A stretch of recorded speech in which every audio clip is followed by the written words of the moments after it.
Good morning, early game crew. Guess who's back?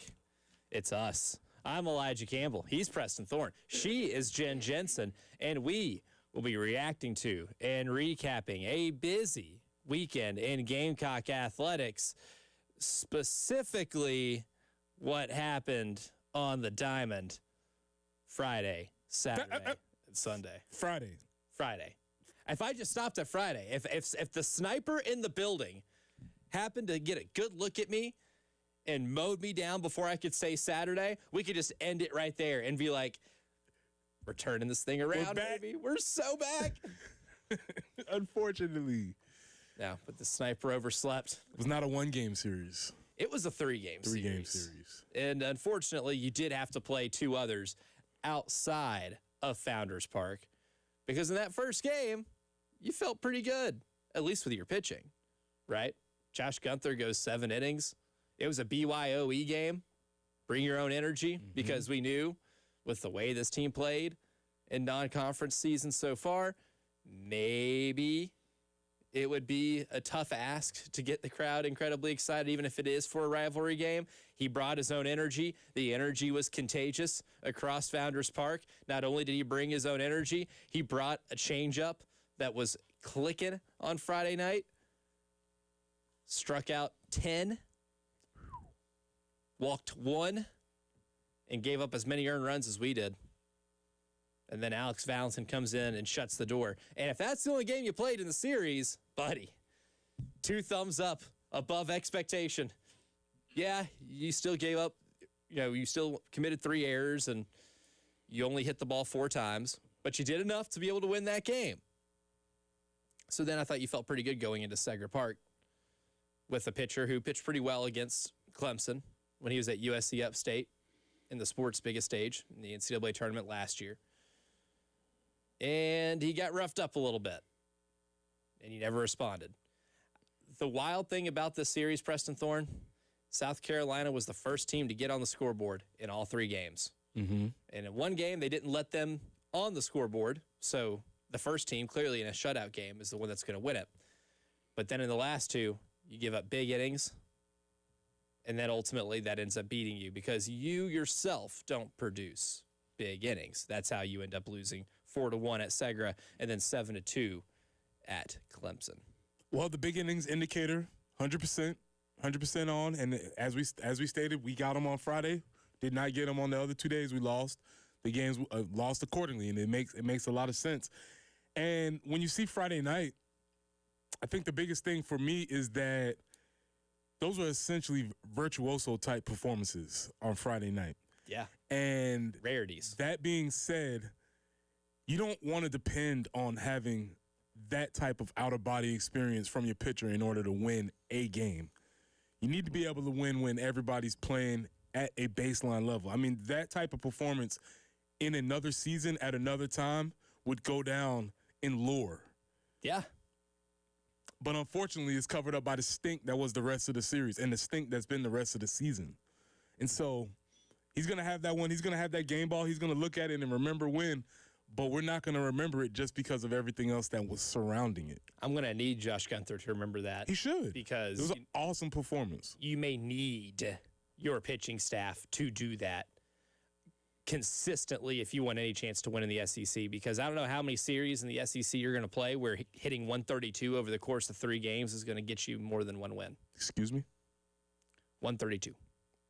132. That is what South Carolina hit in this series. Specifically, this is the tweet from Jack Veltri after the series concluded on Sunday. He did the math. He tallied it up. That way we don't have to. He said South Carolina went 12 for 91 in this weekend series against Clemson, and then parentheses 132. 4 hits in each of the 3 games. Can I throw another number up while we're here? I do love numbers. You know who you're talking to. Courtesy of Jack again. Jack does an amazing job covering the squad. I'll see your 12 for 91, and I will raise it 4 for 31 with runners on base. Ooh, and considering you were 3 for 8 in the first game, that means you only got 1 hit in the next 2. Mm-hmm. trying to do the math there. What's 31 minus 8? 25. So it means you were 1 for 25 in games 2 and 3. See, and that, unfortunately, is more reflective of what you've seen from this team so far this season. Because before this series, what did we talk about the most when it came to the bats?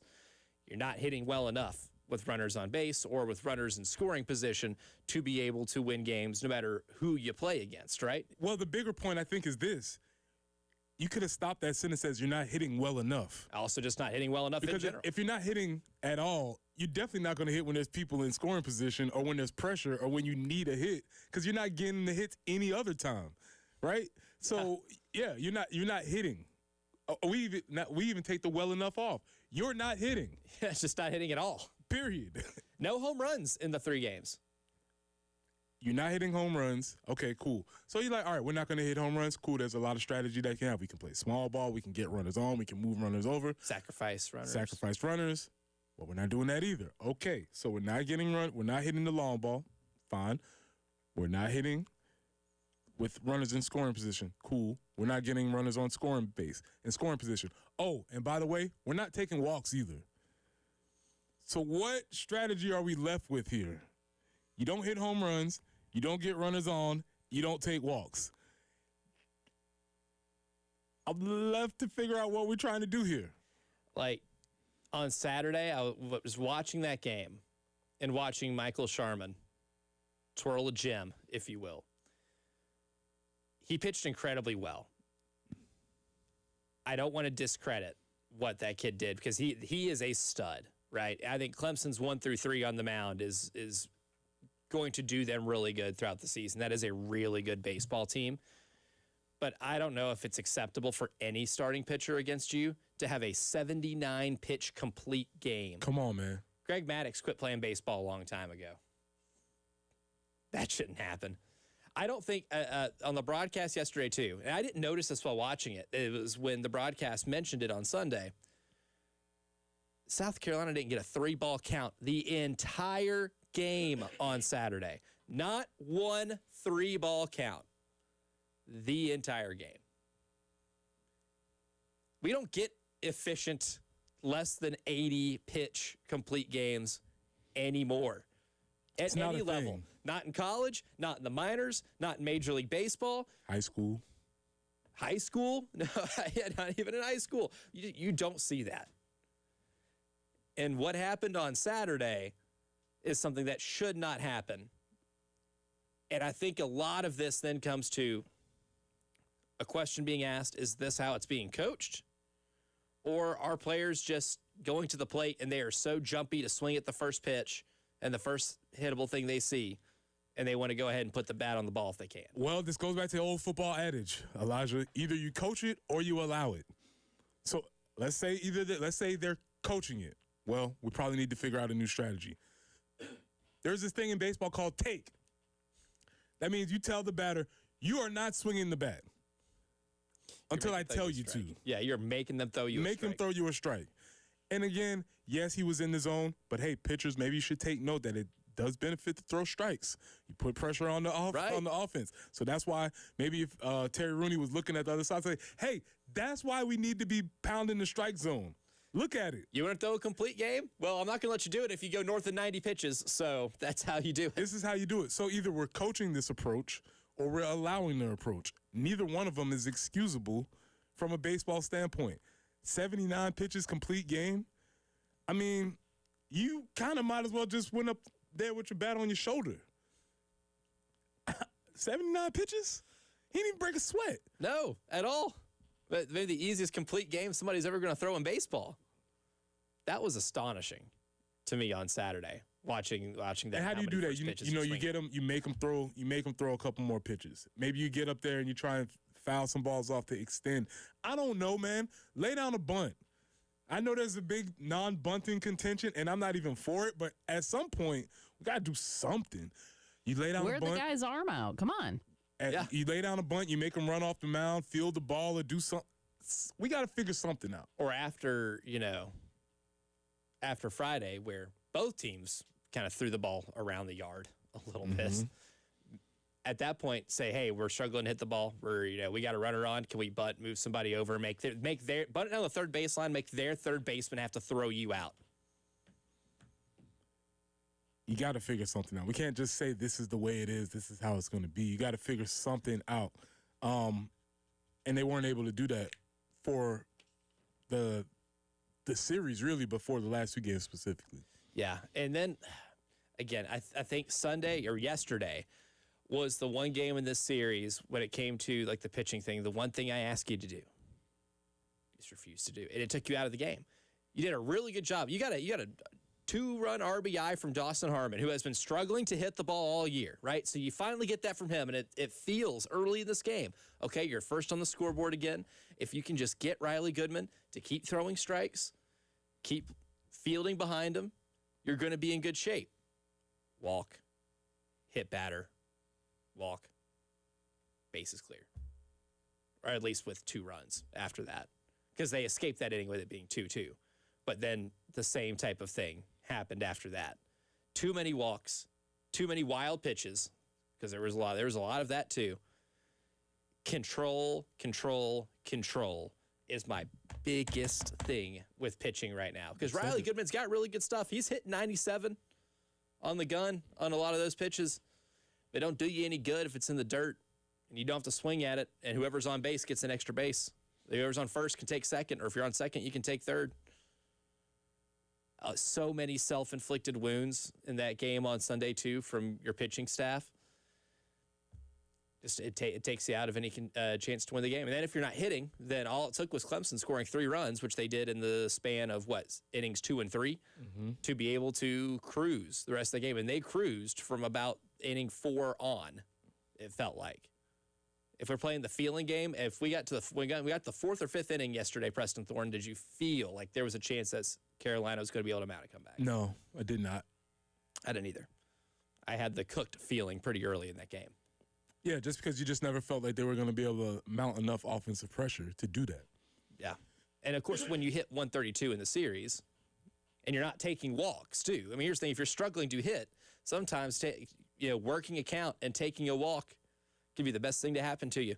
If you ask me Elijah, what do you want to happen to this baseball team right now before they play their next game against USC Upstate? I want to say, I want to bring Joey Votto into the building right now and just make them watch him take walks and have him, pun slightly intended, walk them through the process of every single one. That guy was a master at doing that. Maybe one of the most plate-disciplined players in the history of baseball, one of my favorites. But you got to be able to work a count somewhere. You said there was not a 3-ball count on Saturday, according to Don Munson in the broadcast on ACC Network Plus. Or I think they call it ACC Network Extra. Okay. Okay, and we won't even discuss the quality broadcast that was. It was better than Saturday, I would say. Unfortunately, they had to feed the cameras from Segra.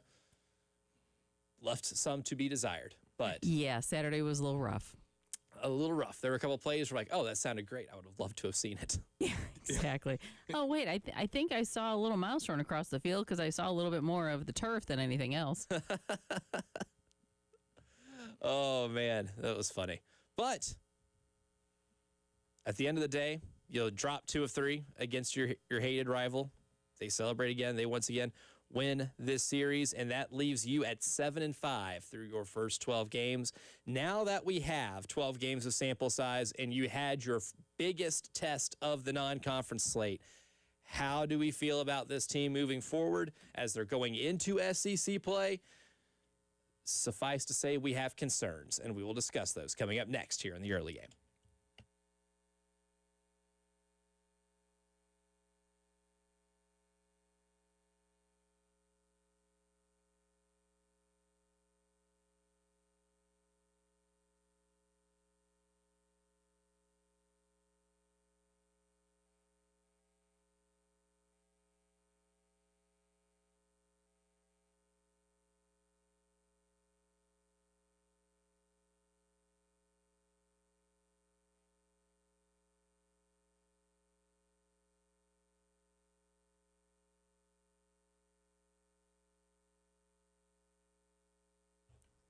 All right, guys, it's March. That means we're 2 full months into the year, and maybe you're still not getting the results that you wanted to get to start off 2026. But don't worry. Call Dr. Dan Baltnight, a respected local physician, and he can figure out what's up with you. He can get to the reason why you may not be feeling like yourself. Remember, Dr. Dan Baltnight is not some faceless online program that you just throw your numbers into and Lord knows where they go and who gets to deal with them. He is a respected local physician that can help you get your initial consultation with Dr. Dan Baltnight. It's absolutely free. You'll get your T levels checked and then figure out what there is that you have to deal with. He'll get to the bottom of it. So don't wait. Call him at 803-875-MENS. That's Dr. Dan Baltnight at the Men's Clinic at 803-875-MENS. Or you can find him online at mensclinicsc.com.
Garner's Ferry Road near Lower Richland Boulevard. We do have a report of an accident there. Also, River Drive at Sunset Boulevard. So 2 accidents this morning to be mindful of.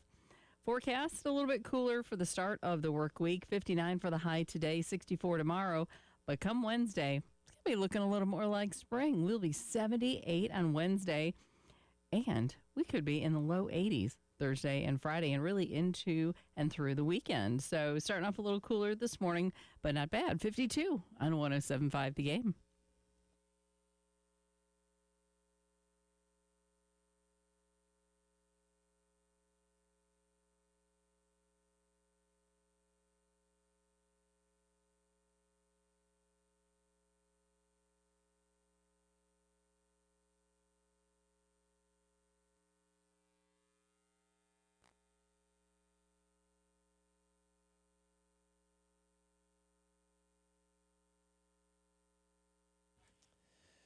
7-5.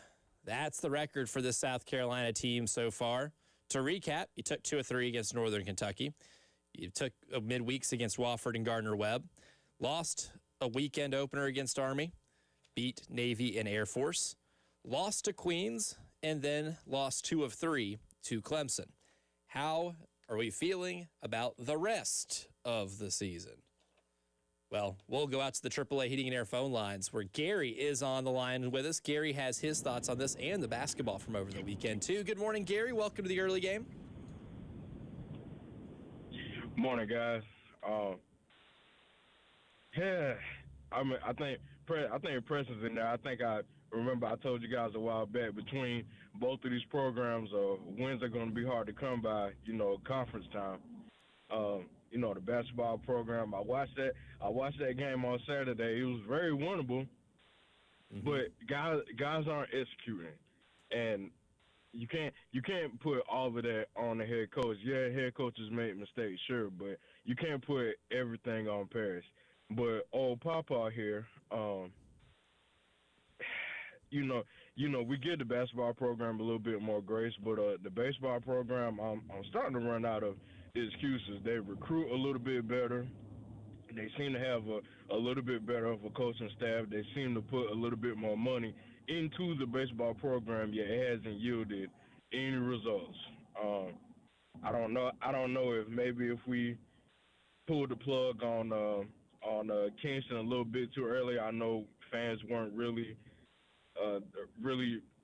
popular with him, but I don't know. Maybe we put it on him too early. And there's a stat that I seen the other day. Our last 4 head coaches in the basketball program haven't even won like half of their games since they've been here. They're not even at 50%. They all yielded in like the low 40s, the mid 40s. And I don't know. Maybe it's. And by the way, Darren Horn is doing pretty good up there at Northern Kentucky. So do with that what you will. Yeah, it's a low conference, but sure, he found some type of success after leaving South Carolina. So I don't know. I don't know if we're cursed. Maybe in our next head coach searches, we need to really need to peel back the onion layers for a Shrek reference.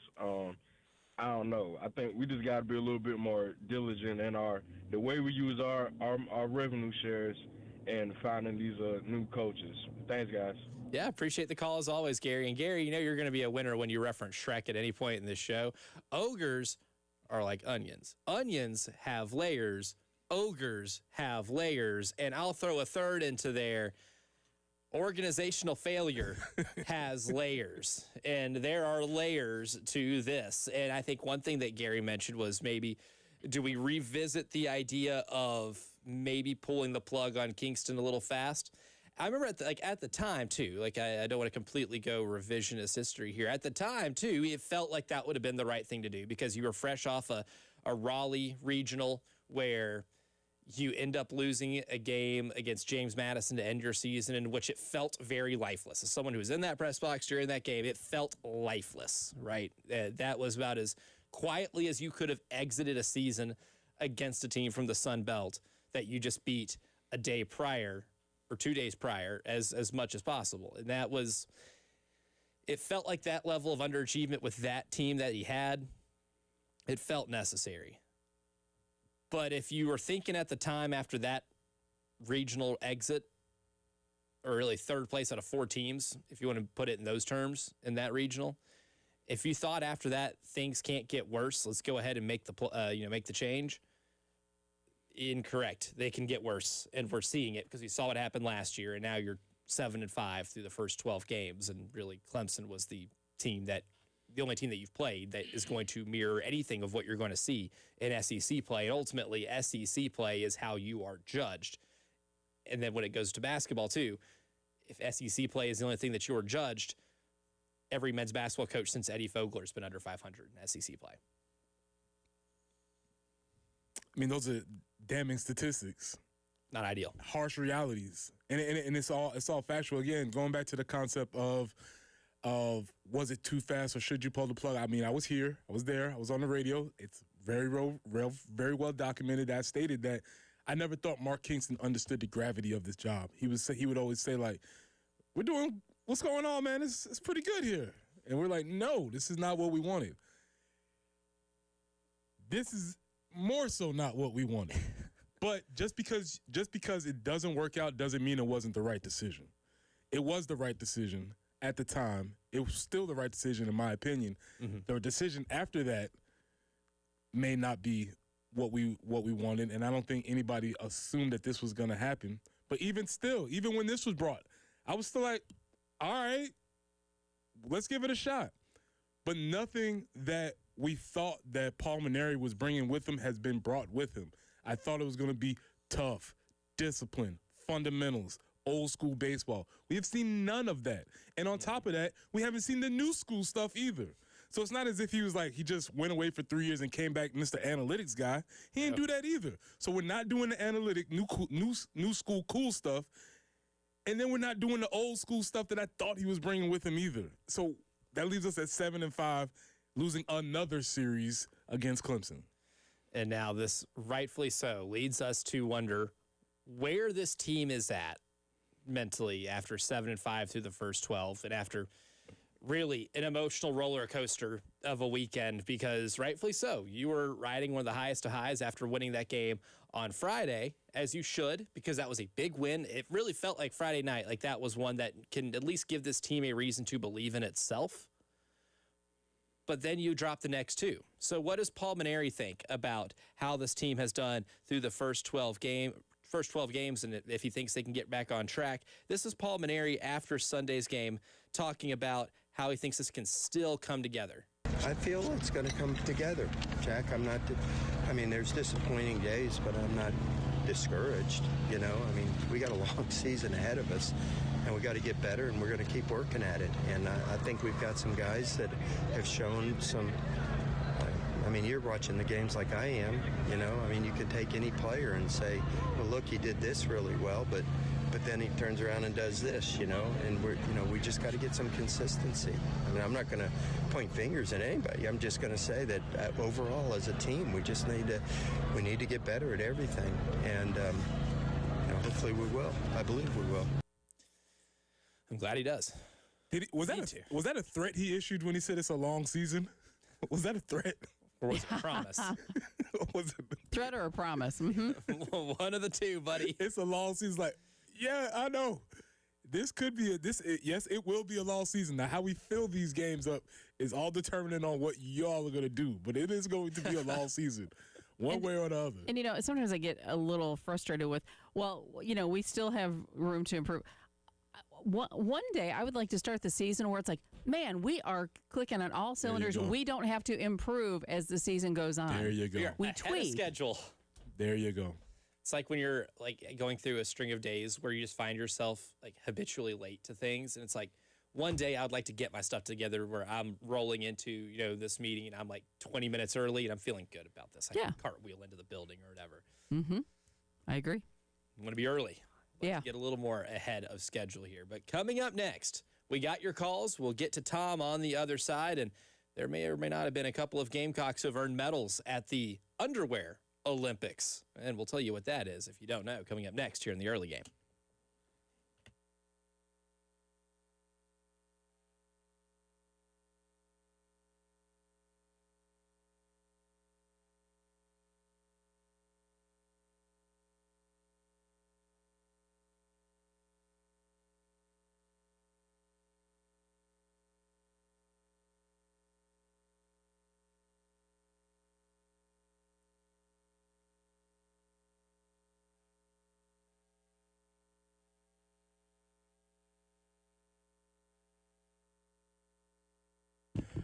Preston here for Cato's Power Equipment. Cato's Power Equipment has been family-owned and serving the Midlands since 1983. That's over 40 years. And it's helped everyone from weekend warriors to professional landscapers. And third-generation owner Ben Cato provides top-notch service, great deals, and the mom-and-pop values that you love. At Cato's, they are proud to offer a wide selection of new and pre-owned mowers, tractors, and more. So if you're ready to invest in something new, the friendly team is there to make the process easy, help you choose the right equipment, find financing options, and keep your gear running strong with expert service and parts. Whether you're a weekend warrior or a seasoned landscaping pro, Cato's has you covered. So swing by Cato's Power Equipment today or call them at 803-254-3711. That's Cato's Power Equipment at 803-254-3711.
We have a couple tie-ups to make you aware of, and that includes Garner's Ferry Road near Lower Richland Boulevard, also River Drive at Sunset, and Wood Trail Drive between Meadowfield Road and Highway 321. So a little busy early this morning. Forecast should be nice and clear. 59 for the high today, 46 for that overnight low, 64 tomorrow, 78 on Wednesday. And we're looking at low 80s the rest of the week and into the weekend. So beautiful weather ahead. 52 right now on the early game.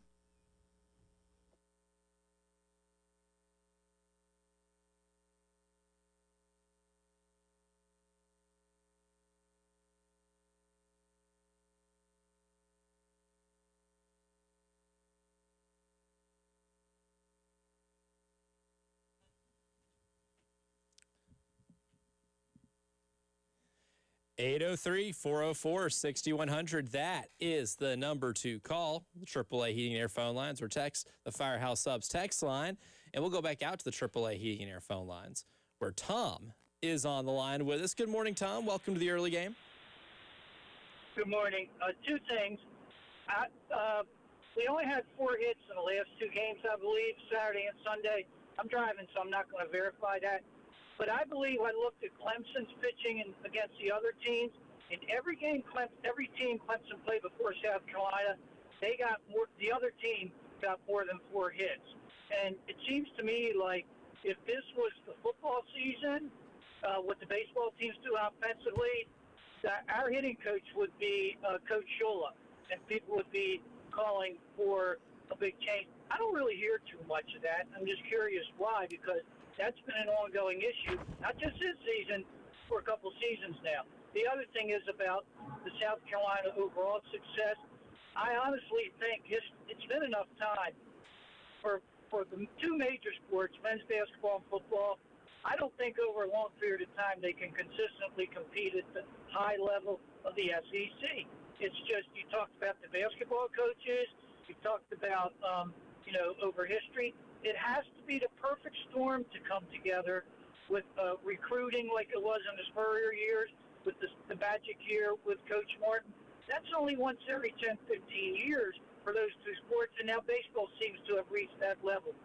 Only women's basketball is the one that seems to be able to consistently compete at the highest level, not only in the country, but in the SEC.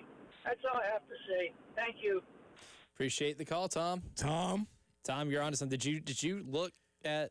You must be in. I have to check for cameras. I know we have some things over here, but are you looking at my notes?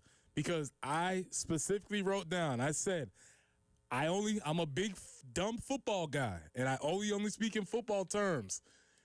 But when the offense wasn't doing good in football, we very specifically pointed towards the offensive coordinator, and there was a change made.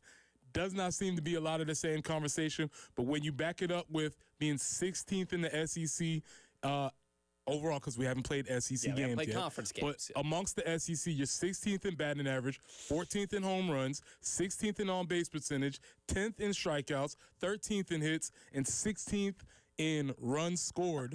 Can you clarify for me how many teams are in the SEC? 16. Okay, thank you. I just want to be sure. So it's not like Major League Baseball where there's 30. Not 32. We're not in the middle of the pack.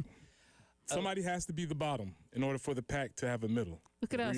We are winners. Winners at being the bottom. So, so I don't know. I don't remember. Was it Tom or Tommy? I think it was Tom. Tom, you are very much onto something, and we are thinking very much alike, sir. Appreciate your call. Yeah, I think that there is a lot of serious soul searching in terms of how the plate approaches are being coached. Again, if I want a shining example as to the biggest struggles in this series, Game 2 the game on Saturday on Bull Street, where Clemson has their starting pitcher go out there, throw 79 pitches, and that gets him through the entire game, innings 1 through 9, and there wasn't a single 3-ball count. I've never heard anything like that before. Not when Greg Maddux wasn't on the mound. Yeah. It's a rarity. Man. Like, just the lack of plate discipline, too, I think is one of the biggest things. And going back to your football analogy of what is discussed, you either coach it or you allow it. And I think that there's no coincidence why you got only 4 hits in each of the 3 games. Yeah, I mean, if you coach it, it's not working. And if you're allowing it, stop that. Hey, what are y'all doing? If I watch you swing at the first pitch one more time. So, I mean, listen, man, I didn't play high-level baseball. It's real quick. You don't swing till he throws a strike. At this point, drastic measures might have to be made. I mean, seriously, what are they going to do? Are they put an apparatus on them? Do you put it like a little zapper on them, like a dog collar where they're doing something? Collar. I'm with it. Yeah. I'm with Swinging at the first pitch in the dirt. Yeah. No, stop. And if they do well, then you can click and give them a treat. And listen, it's all about rewards and punishments. We have to figure these things out. It's really simple. I'm kind of like that too. If I miss like a stop set, or if I go past one of the outs, and if I would do a lot better if I had a shot collar on. 6:45. So apparently I need to break out the Nerf gun again. That might work. That might work. I'll just hold it up towards the window, And then if I get out in time, I get one of those little s'mores clusters that you can get from Costco. There you go. Oh. Not only would I do a lot better at this job in terms of getting out on time, I would gain 30 pounds. I'd be very happy. That means you'd be doing your job, though. Yeah, it means I'd be doing my job. Yep. Fat, happy, and successful. Yep. And I love that. I can live with that. Before we get out of the break here, though, on time. Underwear Olympics, South Carolina. 3 players, I think that really stood out over the weekend. Brandon Cisse impressed a lot of people. Now, he didn't get to run his 40 because there was some hamstring tightness, and he's going to run his 40 on his pro day. And it's like the SAT. You rather not do it than do a bad one. Yes. So exactly. if there's anything going on, it's better to not put a time up than to put a bad time up. Put a bad time up there. So if we are going to, I can run through some of the numbers here, especially for Nick Barrett, ran his 40 in 5.1, 10-yard split in 1.71, a 20-yard shuttle in 4.91, vertical jump of 31.5 inches, a broad jump of 9, and then according to RAS football, which is relative athletic score, which is a scale of 1 to 10, and it's by your position and your size, he does rank an 8.65 out of 10. So a pretty good showing from Nick Barrett. And then Brandon Cisse didn't do his 10-yard split or his 40 or 20-yard shuttle, but he did get it 41 inches on his vertical jump, so he can probably dunk really well. Put him in a dunk contest. Broad jump of 10-11. And then he has, of course, his normal measurements. And then Jalen Kilgore ran a 4.40. It was a good time for him. 1.56 on the 10-yard split. 4.32 on the 20-yard shuttle. Vertical jump of 37 inches. Broad jump of 10-10. And has impressed a lot of people with his ability there. And according to NFL analyst Lance Zierlein, this was told to Hale McGranahan over at the Big Spur, said that he played an overhang star role, and that could be something that he could do very well. Potential day 2 pick in the NFL draft. So for giving out medals for the Underwear Olympics for the South Carolina Gamecocks, who's getting gold? Brandon Cisse gets gold for that vertical jump and for not putting himself in any harm.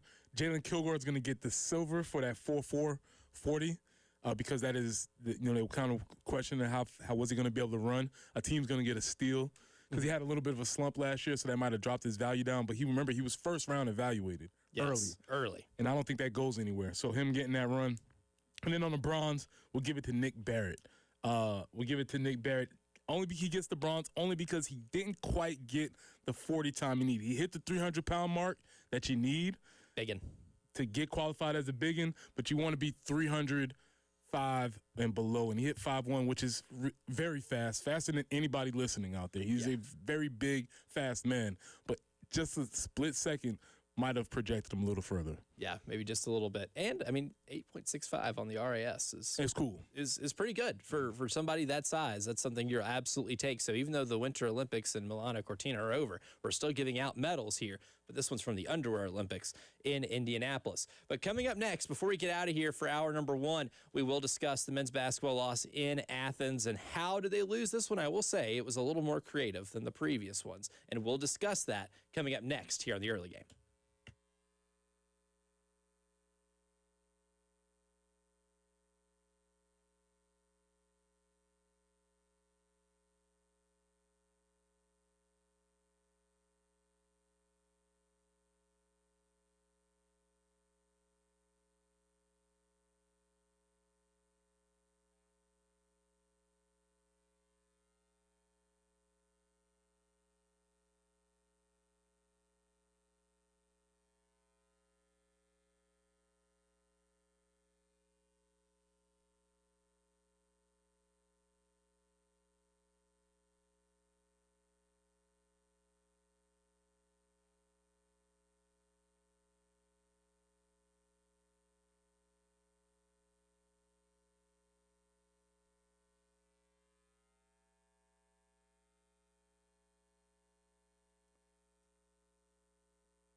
Before we get to what happened in Athens on Saturday, that resulted in, unfortunately, another Gamecock men's basketball defeat. We will head back out to the AAA Heating and Air phone lines because our pal Ray is on the phone with us. Ray wants to weigh in. Good morning, Ray. Welcome to the early game.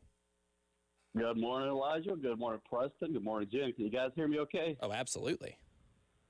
I'll tell you, so I guess that's 4 in a row where Clemson's taken us. And you're going back to last year and talking about the men's sports, of course. Guys, I'm going to say something I never thought I would say, and I never would believe. Preston, I was always that Gamecock fan that lived over the ice cream shop. People would say, oh, things are too political over there. They just don't want to win. And I used to say, that's crazy. I'm going to tell you. When Ray Tanner came out a couple weeks ago and made the comment about Lamont Paris, which I respect, like Lamont, he's not getting the job done, but that's two different things. He's not getting the job done. When he came out and said a couple weeks ago that things are basically, what was it when he used football or things, you win some, you lose some, it's like a cycle. Mm-hmm. Well, the thing that's so important about that and very telling, he's still an employee of the university. So he was a mouthpiece for Donati, basically telling us our basketball coach is coming back. So I'm really beginning to believe, guys, they define success over there as taking care of each other, making sure they all have good paying jobs, them and their families are taken care of. Success is not winning on the field with these people. And I think I'm at the point where I'm almost done. I mean, I'm not a big giver. I'm not a big giver by any means, but I'm in a Gamecock club. And me and my wife, those days, figured it out. Since I've been going to Gamecock games and everything, I have $100,000 into this stuff. I know there's people that give more than that in a quarter. But it's the little guy like me who's got to make a decision. I mean, are we paying into something that really wants to give us a return on our investment? And right now, guys, I'd have to say a big no. I guess that's all I got to say. Thanks a lot. Oh, Appreciate the that's call. a really good perspective there, Ray. Yeah. 2 things. Never, ever add up the money that you spend on your hobbies. Do not, because It's painful. Whatever hobby you have, never add it up. Don't just be like, it's brought me some joy and it's fun. But that's my first piece of advice. Ray made the mistake of adding it up. Don't add it up, Ray. From a personal perspective. 2, Ray, I think I think you're right in saying that Ray Tanner is an employee of the university. However, I can't take the step of saying that he's a mouthpiece for Donati because I don't know what that relationship is. Yeah. And so I understand the correlation you're making, but I would just put the brakes on that a little bit because I'm not sure. I can't speak for sure and say that is that relationship. The third part is, yes, when he said it's cyclical, it's like, all right, man, well, this cycle's been down for a long time now. Yep. And it doesn't seem like we're doing anything to move this cycle up. So, right, yeah, I'll, as always, appreciate your call. And don't ever add up the money you spend on hobbies. And the cycle feels like it's just getting lower and lower. Right. And lower. This is, when it comes to Jeremiah Donati, I have a willingness to be a little more patient because I know exactly how much money they're funneling into, like, the football stadium and everything like that. Like, I think his job, like, the most important part is starting now. Because now you have another year with basketball being the way it has been. Got to take a real look in the mirror and say, how much do we want to invest this year into a roster? If we only are willing to add if we're willing to add an additional $5 million, but we're not willing to pay for a buyout, which is over double that $5 million to add on to last year's budget, and then paying out the coaching staff, and then hiring for a top-notch coach. Because I feel like if you're going to do that, you need to really feel good about the replacement, too. You're going to have to spend a lot of money there. We're probably in the $30 to $40 million range. And if you want to do it with baseball, a buyout's not going to be as much. But still, there is some buying out that would need to be done. This is where he's in a tough spot.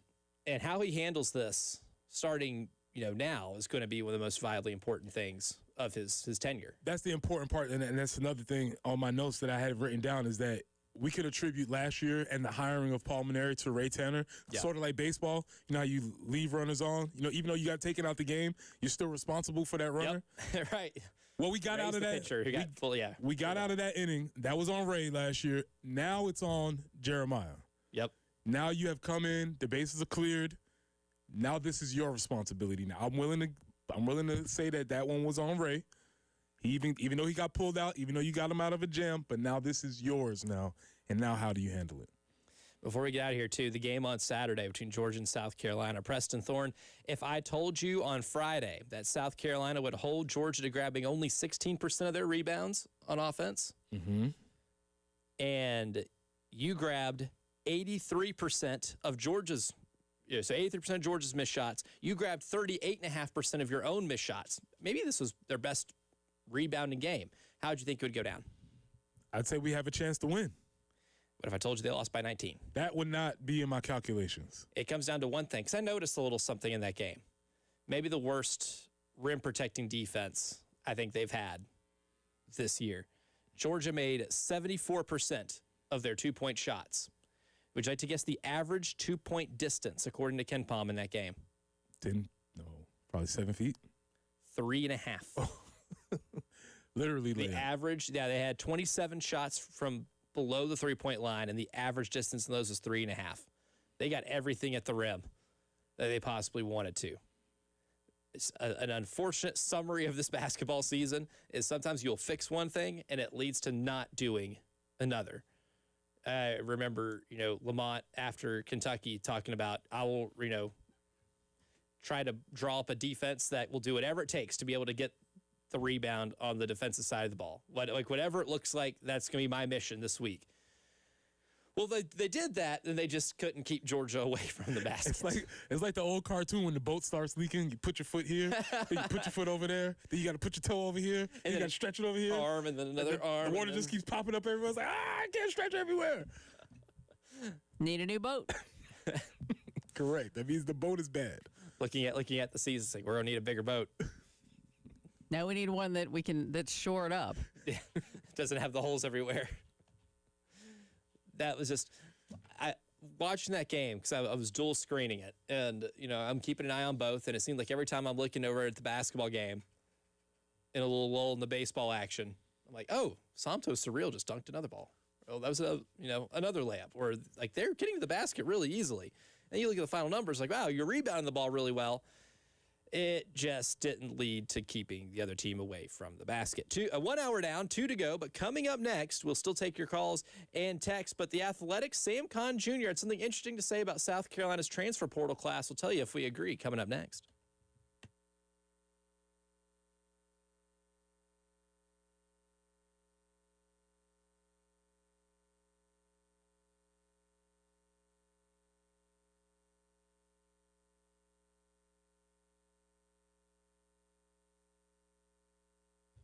Press here for our friends at Absolute Glass, the premier glass company of the Midlands, offering auto, home, and business glass repair. So if your glass is damaged, shattered, cracked, or broken, they can handle the job. If it's a cracked windshield, it's no problem. They'll come out to your location and they'll replace it for you, usually for free, and they'll work directly with your insurance to take away the headache. That's right. They'll come out to wherever you are. School, home, work, it does not matter. Absolute Glass will come out to you and take care of the job for you. Now, if you're at home, you're looking to increase the value of your home, Absolute Glass can take care of that for you too. Windows, mirrors, shower enclosures. We say it all the time. If you can see through it, Ray and Marianne at Absolute Glass can do it. So check them out online at AbsoluteGlassInc.com. That's online at AbsoluteGlassInc.com.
Garners Ferry Road at Lower Richland Boulevard. Easy for me to say.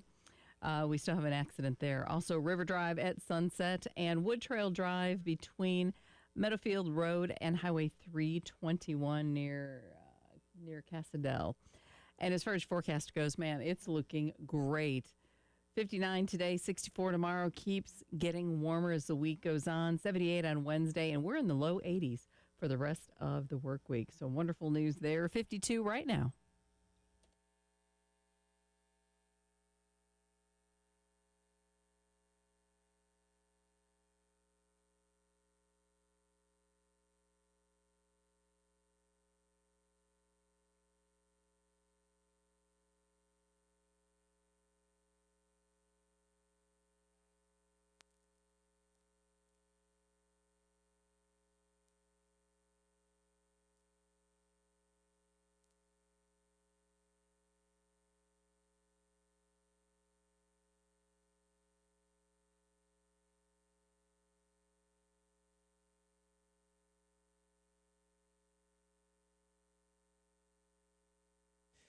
Hour number 2 of the early game starts right now. I'm Elijah Campbell. He is Preston Thorne. She is Jen Jensen.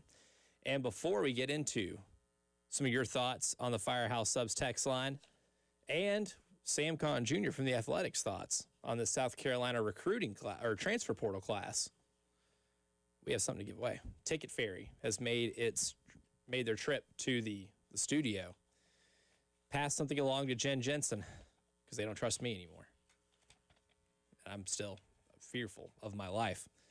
But we do have in our possession 2 family 4-packs of tickets to the men's basketball game tomorrow night, 6 o'clock against Tennessee. Speed callers 3 and 4 and save my life. That way, Jen doesn't have to report that I didn't give these away and be fearful. Because then it starts to fall on me, and then I'm going to get in trouble and just not good. So it'll either be the Ticket Ferry that kills me or Jen Jensen. One of the two. Nerf gun's coming out. Nerf gun's coming out. And it's loaded. And my tail is on the line.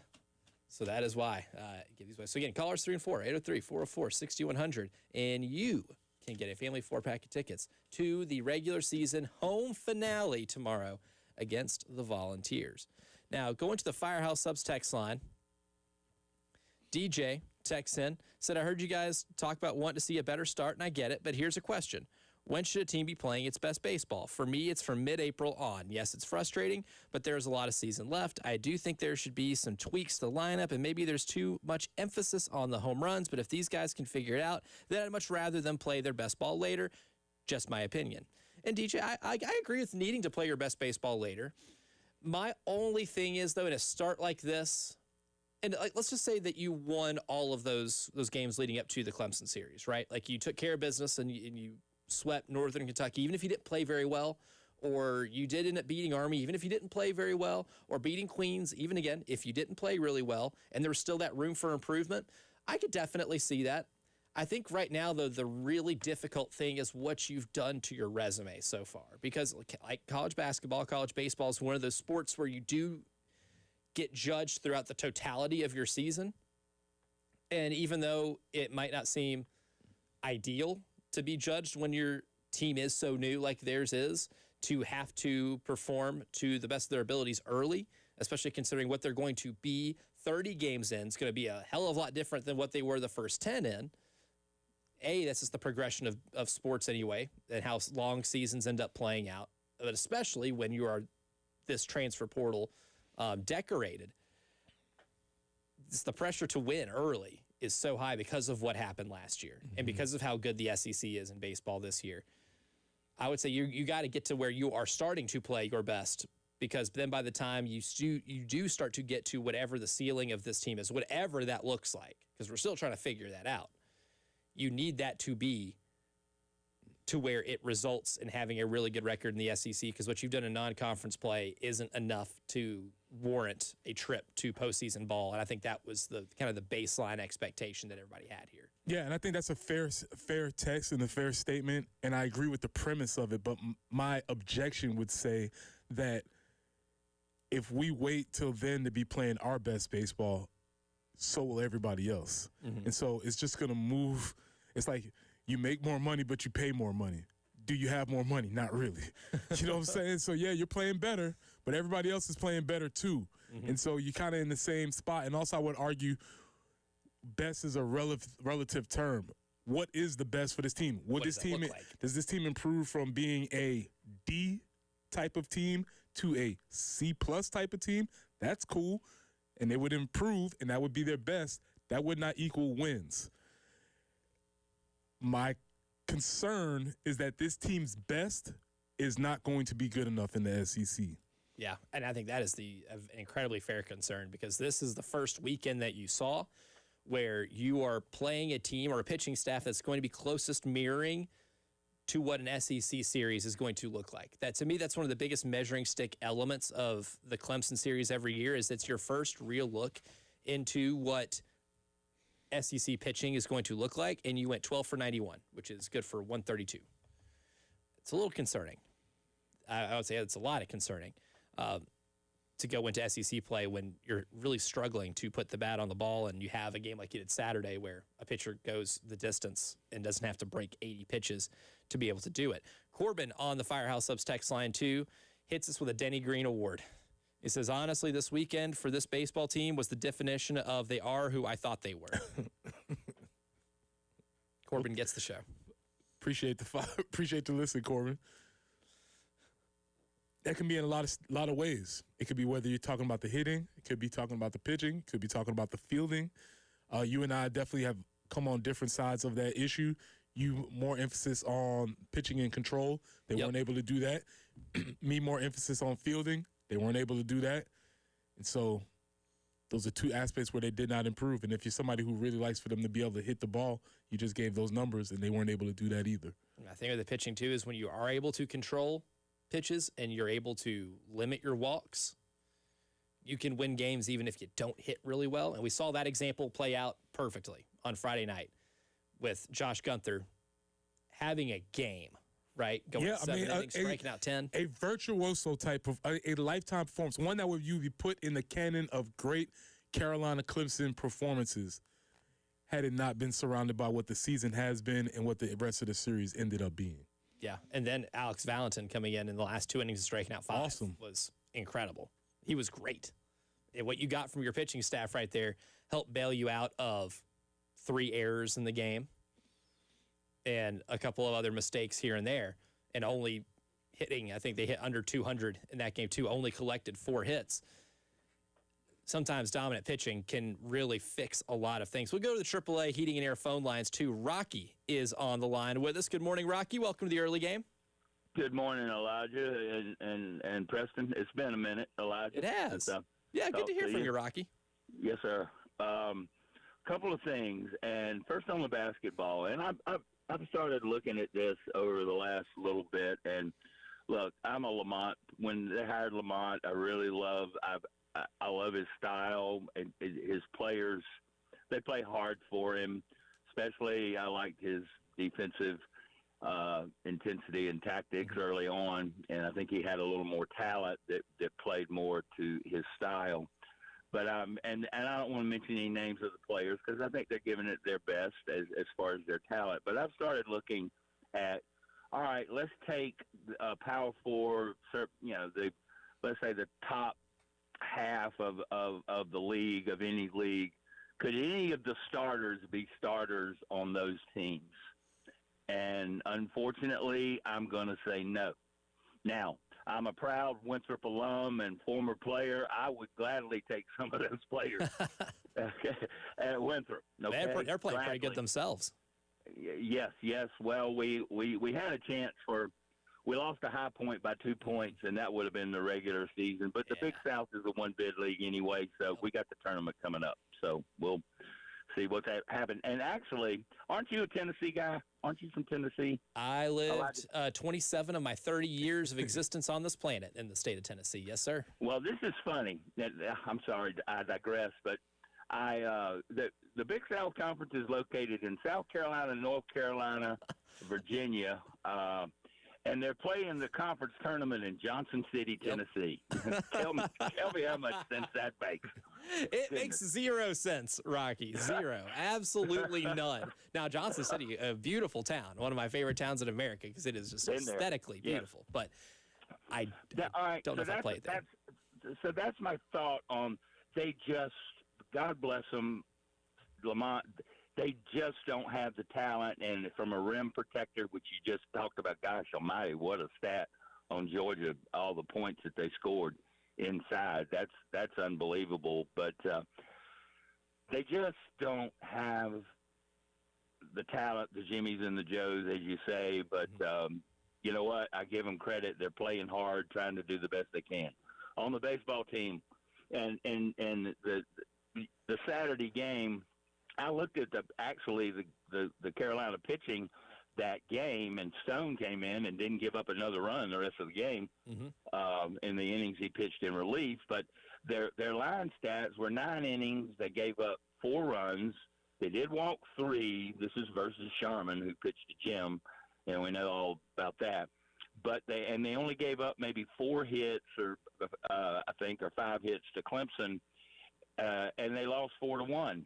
So against a quality opponent for 9 innings, that's not a bad performance. You give your team a chance to win, not really giving up that much. You gave up 4 runs. Okay, understand. They can't hit. And I knew that early in the season. I said, this team's got to start hitting the baseball. And, you know, maybe it is the plate approach. Definitely, gosh, you're going to let some guy throw 79 pitches in 9 innings? Yeah, Greg Maddux retired 20 years ago. But that was, I'm not really sure about that. But even in that night, they just – the runners on scoring position, it's going to be a hitting problem. And Preston, you made a great analogy just a minute ago about Ray Tanner. It's like in a pitching situation. You're the starter now. You know, Donati's got to come in and close it out. I think that was kind of the analogy you made, and that was a great analogy because now Donati is stuck with the runners on base or whatever, and how's he going to get out of the jam? But I really thought that was a really great analogy. Yeah, appreciate the call as always, Rock. I always get to hear from you. Appreciate the call. Yeah, don't be a stranger. Yeah, call in when you can. Get to hear from you. And his point on the pitching from Saturday was still good. Unfortunately, when it comes down to both pitching staffs pitching the way they did, or one pitcher against your pitching staff, unfortunately, you just made too many mistakes in that game, and giving up the home run to Nate Savoy ultimately was the play where I was like, okay, I think they're in control now. If you're not going to be able to hit them, that home run eventually, to me, felt like the kill shot in that game. Before we get out here, the segment two, on The Athletic, Sam Conn Jr., part of a panel that they had talking about transfer portal classes and which ones were the best ones. I did find it interesting. When Sam Conn Jr. was asked about what's an under-the-radar portal class that you like, he said South Carolina. And he said they missed the cut for the top 25. But he said he loved gaining 147 career starts and over 11,000 career snaps on the offensive line. He cited that was the team's biggest need. And, of course, he mentions Jacarius Peak and hopefully to get him back before SEC play starts. And then he also mentioned Emmanuel Poku, who was a second-team all-conference pick, and then Carter Miller, who's been a 3-year starter at center at various places. And then mentioned a couple of the receiver pickups. And then the fact that they retain Lenora Sellers makes him feel really intrigued about the South Carolina team. Do you share the sentiment? Yeah, I do think that they addressed the glaring issue through the portal. And so I think as a fan, you can feel as if we don't know whether it works out or not. We could see that later, but at least we know they attempted to address what we all thought was the issue, and that was getting experience and getting guys some more depth on the offensive line. And especially when it comes to under the radar, what makes them, I guess, maybe the most under the radar, right, to me is the fact that it is so offensive line oriented. And offensive line is never going to be accused as being the sexy position in football. And it's easy to go under the radar when you're picking up a lot of offensive linemen that, you know, casual fans can't just go to their college football reference page and look at certain stats or whatever. You kind of have to dig high and low and watch and see exactly what they've done at their previous stops. And I think if that pans out and you do get 10 games in the regular season out of Jacarius Peak, you get the full SEC slate, and Carter Miller ends up being a really good center. Emmanuel Poku is a seamless slide into the system, and they are able to protect Lenoris, and you end up having a really good year. We can look at a lot of the skill position players for having good years and the defense for having good years like they normally have, but we'll look back on the offensive line and say that could be the thing that saved your season. To me, that's what makes this really the perfect type of fodder for an under-the-radar type transfer portal class. But coming up next, it's the early game morning meeting, and bracket season's upon us. I don't know if you guys looked at your calendars yet, but it is March, which means the madness is here. And in Greenville, we have a tournament this week. What South Carolina's draw look like as the number 1 overall seed, we'll tell you coming up next.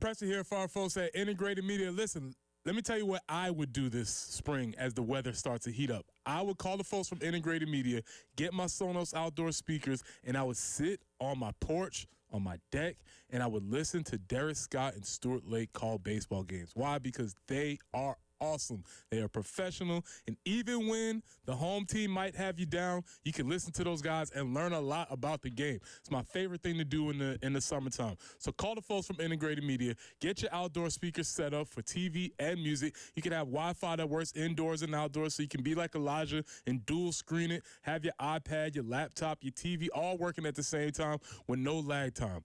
Call the folks from Integrated Media. That's Nathan and Michael at 803-948-8327. That's 803-948-8327. Or you can reach them online at integratedmediainc.com.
I-26 eastbound at exit 110 right this minute. It appears that has been closed due to an accident.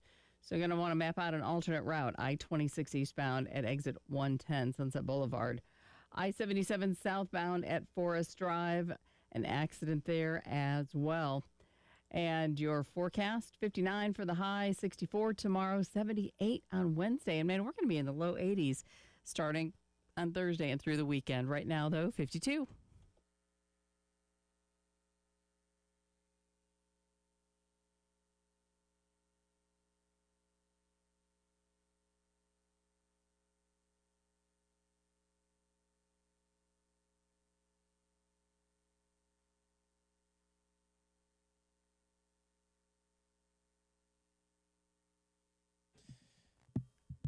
Preston Thorne has subbed out. We'll see him back in tomorrow. It's Dr. Seuss's birthday, right? Is it? I think today. Oh, March 2nd. So, and, literacy week and reading. So, big week for Preston. It's a very big week for Preston. Preston is a very busy man this week. Read Across America week. And yes, it makes sense for that to coincide with Dr. Seuss's birthday. Yep, absolutely. And, I think we sometimes forget that we have, a renowned author in our midst. That's right. Yeah. That's right. He's a big cheese. A man who is the author of many great literary works. Yes. Yes. Dr. Seuss in his own right. Well, you know what? Maybe the places Preston could go. That's right. Or will go. Mm-hmm. Or will go. As long as he doesn't leave us, we're good. He can go wherever he wants. He can go wherever he wants. After 9 a.m. That's right. Once he hangs out with us first. Yep. Once he checks in. Yep. Which the Dr. Seuss thing always reminds me. My favorite Marshawn Lynch fact was when he was playing at Cal, or of course, Cal Berkeley, prestigious academic institution. And, they have the games where they give you like the little bio for players on the screen. It'll say, like what his major is. And for him, it said favorite book, Cat in the Hat. Stop. And I was like, that is funny. Okay, that's awesome. Things started there. Things started there. Hard not to love the guy for Marshawn Absolutely. Lynch. But today is the morning meeting, and we have a bracket to talk about. I cannot be more excited. Morning. Repeat after me. Today will be an awesome day. Let's go. Good morning, great today. Today will be an awesome day. Good morning, great today. Today will be an awesome day. As soon as that calendar flipped over to March, I knew it was going to be a string of awesome days. This is the month I live for. Like, I love college football, but the month of March, to me, is my favorite stretch of athletic events on the calendar every single year. And now we're finally getting the first taste of it, right? Neutral site bracketed games. And in the SEC for women's basketball, we have a bracket. Now, South Carolina did eke out a win against Kentucky. They went out on the road and played a really good Kentucky team, a Kentucky team that I feel like has underachieved a little bit, but they eked out a win, played really well defensively down the stretch, got the stops they needed to. They were going to be the number one seed regardless of the outcome of that game. But now, because of some results yesterday, we have the entire field. So, with South Carolina being the number one overall seed, again, they will, as we are accustomed to here, seeing them get a double bye in the SEC. So on Wednesday, 9th seeded Kentucky will play 16th seed Arkansas. Spoiler alert, you can still go to the game because I highly recommend going to any conference tournament and buying like a day pass or whatever, because that's the most fun thing. If you're a basketball fan, there is no more fun feeling than getting to sit in a gym and just watch a bunch of games back to back to back to back. But Kentucky's going to beat Arkansas, and that means they're going to play number 8 seeded Georgia, barring anything crazy, on Thursday. The winner of that Kentucky and Georgia game will take on South Carolina. Now, let's assume things go chalk. South Carolina, if they do beat Georgia or Kentucky, again, expected, would then take on the winner, more than likely, of Oklahoma and LSU, meaning Jen Jensen. As fun as we had with that LSU and South Carolina game in Baton Rouge on Valentine's Day, we can get a rematch of that in the semifinals of the SEC tournament. Okay, it'd be that deep. Okay. Yeah, that's how deep it'd go. It would not be the championship because LSU did finish with the 4 seed. And then if things just all go chalk, then Vanderbilt and Texas would play in the other semifinal. And then if South Carolina were to beat LSU for the second time this season, or if Oklahoma beats LSU in the semifinal, then you'd get a rematch of the one SEC game that you lost. So either way, we are going to get a very intriguing semifinal game on Saturday. I'm looking forward to that. Now, where do we need to deliver the cheese for the whiner, Mr. Schaefer? That is going to be, he's going to be really grumpy because you know how they have the start times for a lot of those games? Well, if you're not playing the first game of the day, you're probably not going to play on the estimated start time because some games go a little bit longer. And Lord knows in the SEC where sometimes we can get a little whistle happy when it comes to officiating fouls, especially late in games. They might run a little bit longer than expected. It's anticipated that they will start their first game in the SEC tournament against Tennessee or the winner of Alabama, Missouri, if they end up beating Tennessee, at 8:30 on Friday night. That's the anticipated start time. If I'm giving you the Elijah Campbell realistic start time, that's probably going to be 8:45 or 9 o'clock for the start time of the game. A little later than they're probably accustomed to. There might be maybe some like Cabernet level wine. Yeah, I'm thinking. It'd be pretty good. We're probably talking about like a bottle of Josh or something. And then the semifinal, they'll play Vanderbilt or Ole Miss, or if the winner of Auburn, Texas A&M ends up making a crazy run, then they'll play that at an estimated start time of 7 o'clock. So that's maybe more, I don't know, maybe more Boone's Farm wine. It's a lesser start time. Yeah. Now, if they get to the SEC championship game and they play South Carolina, very likely in terms of just like the realm of likelihood here, and it is a predominantly large South Carolina contingency, which it would be. Now we're talking about like triple-digit dollar per bottle type wine. Oh, because he will lose his mind. Oh, this is an unfair advantage. We'll get it. Yeah. We'll get the discourse of why this thing's being played in Greenville. And you know what? Rest of SEC Nation, if you can prove that you're selling out arenas for the SEC tournament, wherever your neck of the woods is, then guess what? The SEC will play it there.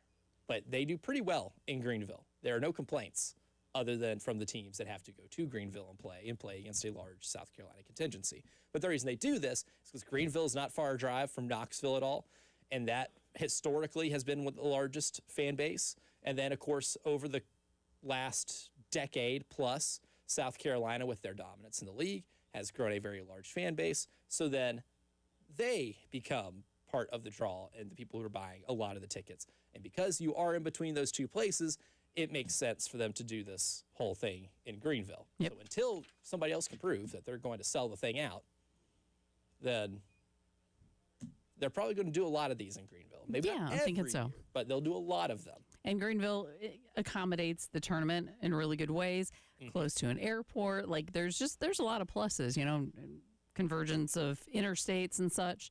So yeah, it's kind of a win-win. It just, unfortunately for Mr. Vick, he just doesn't love it, because they have to travel so far, and that's why they haven't had as much success. That's right. I'm sure that's it.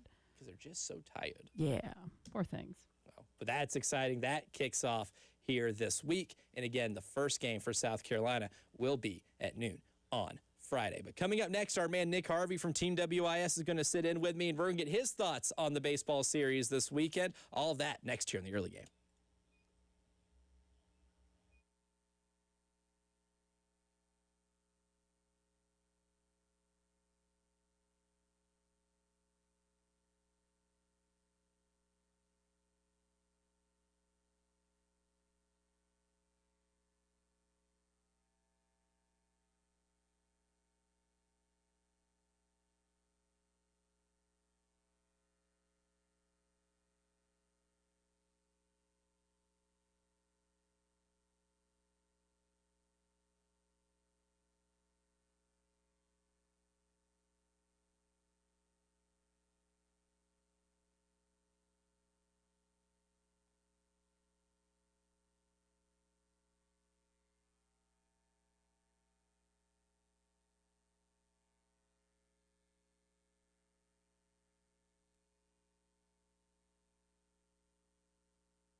Traffic appears to be moving again. I-26 eastbound there at exit 110. So it might be a little slow going, but should be a little bit better. I-26 eastbound at exit 110. Also an accident, I-77 southbound at Forest Drive. Fairfield near I-20, an accident there. And 59 is the high we're going to see today. Going to be clearing a little more. Sunshine possible tomorrow, 64 for the high. 78 on Wednesday, and we hit the low 80s starting on Thursday. 52 currently.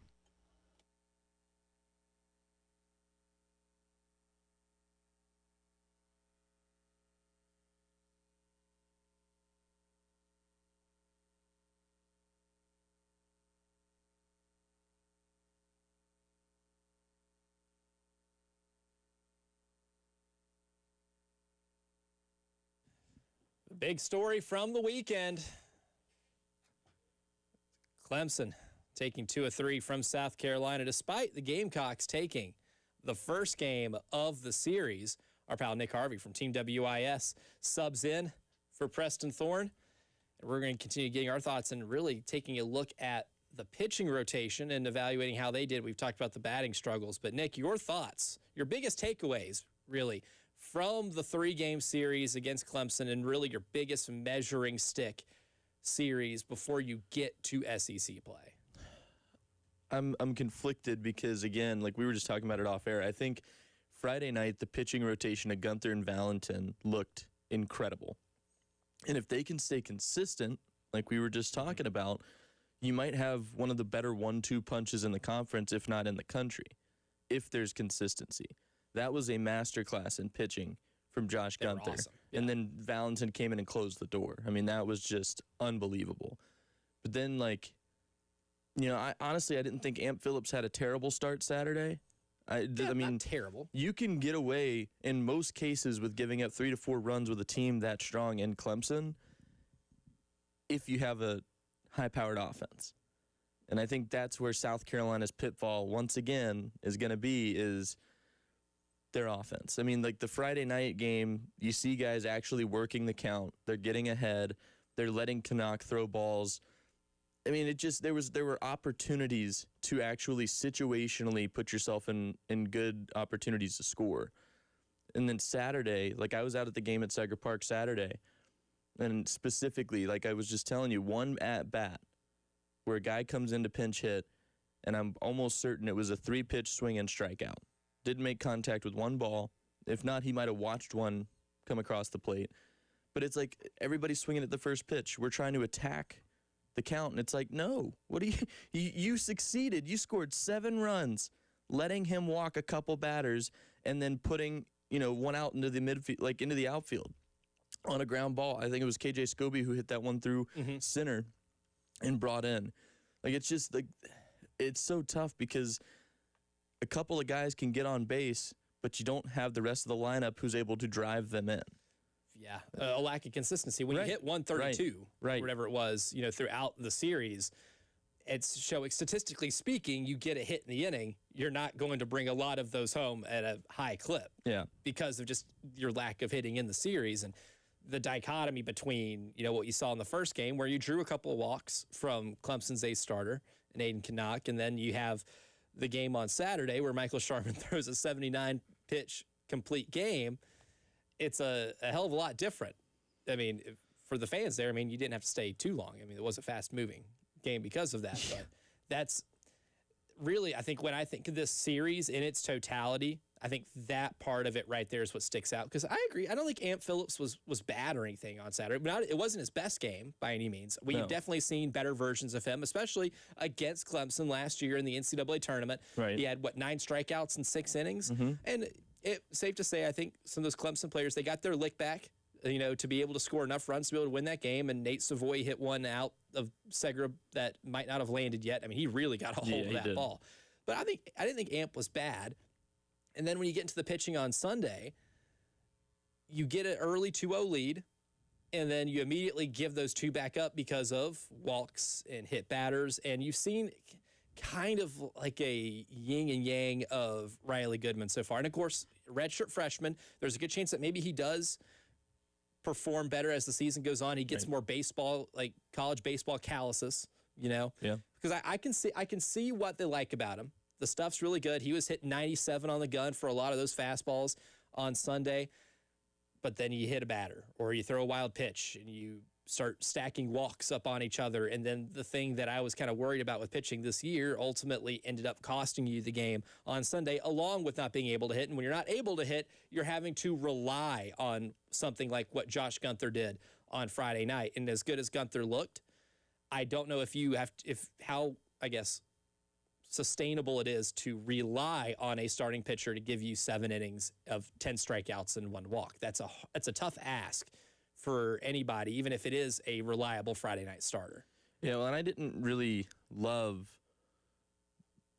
the pitching changes that were made yesterday. I mean, you know, watching through that, I think they rotated through like 3 pitchers in 3 innings at one point throughout the middle of that game, and it just, at least once in every single new pitcher, there was one big hit given up. Like, I think it was Lee who came in that gave up a home run.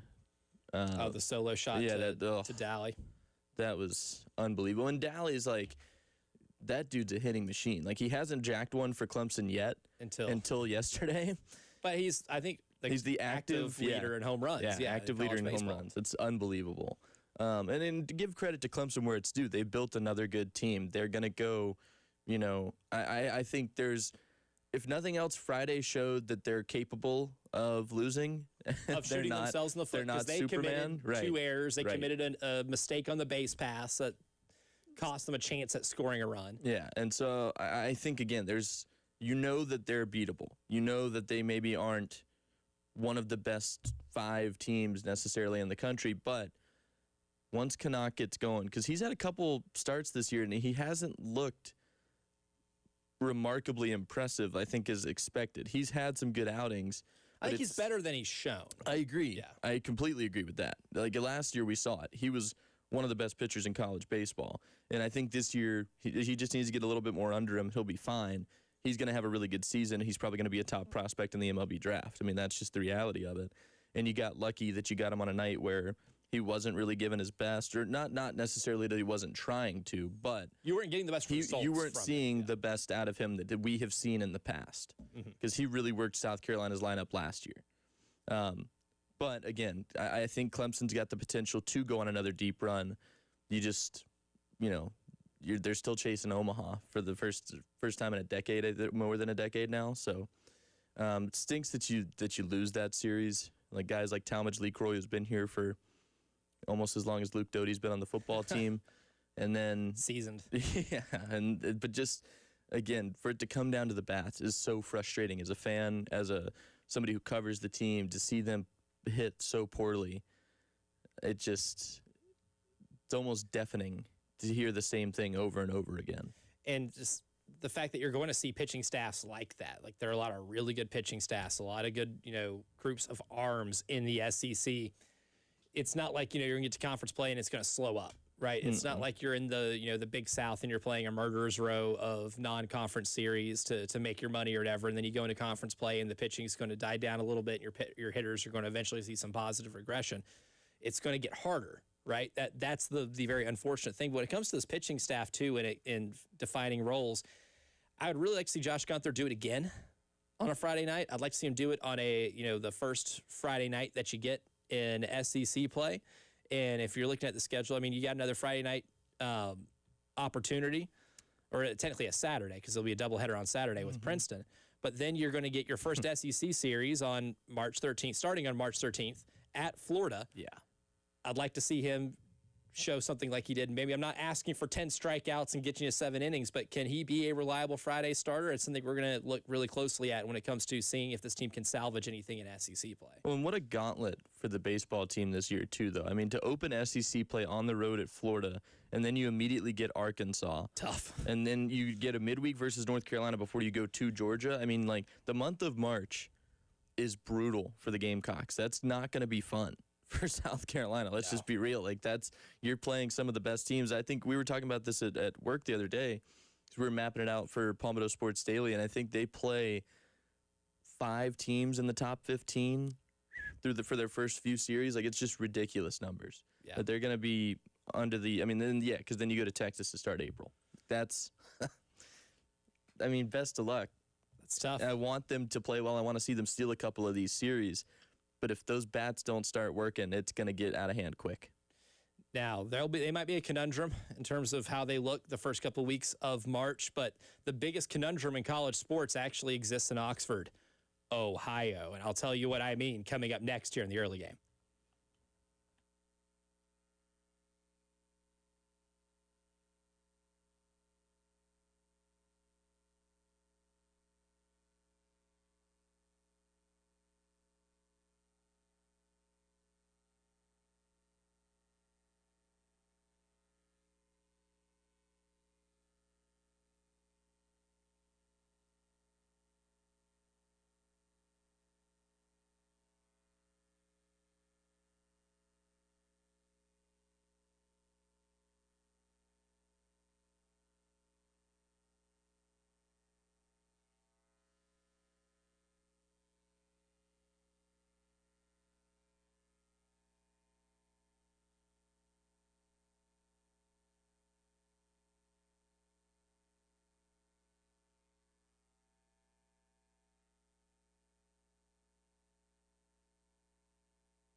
Strange conundrum here. There's one undefeated team left in men's college basketball. That's the Red Hawks of Miami, Ohio. And guess what? They're doing it without Wally Zerbiak because he hadn't played for the team in over 2 decades. They're 29-0. And according to some, not good enough to get into the NCAA tournament if they don't win the MAC tournament. Sounds crazy, right? Well, Bruce Pearl over the weekend shared his thoughts when asked about if Miami, Ohio should get into the NCAA tournament if they somehow slip up in the MAC tournament, which is now going to become a larger part of the college basketball discourse. And here's Bruce Pearl's evaluation of this Miami of Ohio Red Hawk basketball team. We didn't do much after that. You know, it's hard to explain. I wish I could tell you why, but, you know. Sorry, Paul. Miami, Ohio, here's the deal. Are we going to select the 68 most deserving teams, or are we going to select the 68 best teams? If we're selecting the 68 best teams, then Miami, Ohio is going to have to win their tournament to qualify as a champion. Because as an at-large, they are not one of the best teams in the country. And that's going to be a difficult choice for the committee to make. So, Bruce, I have 2 things here. One, sometimes it is the most deserving because best is very objective, and I hate using that term to field brackets like this, especially when his son's coaching a team that is squarely on the bubble, and he would probably argue is a better team. but they've lost almost half their games they've played in this year, and they've lost 7 of their last 8. Right now, Auburn stinks out loud.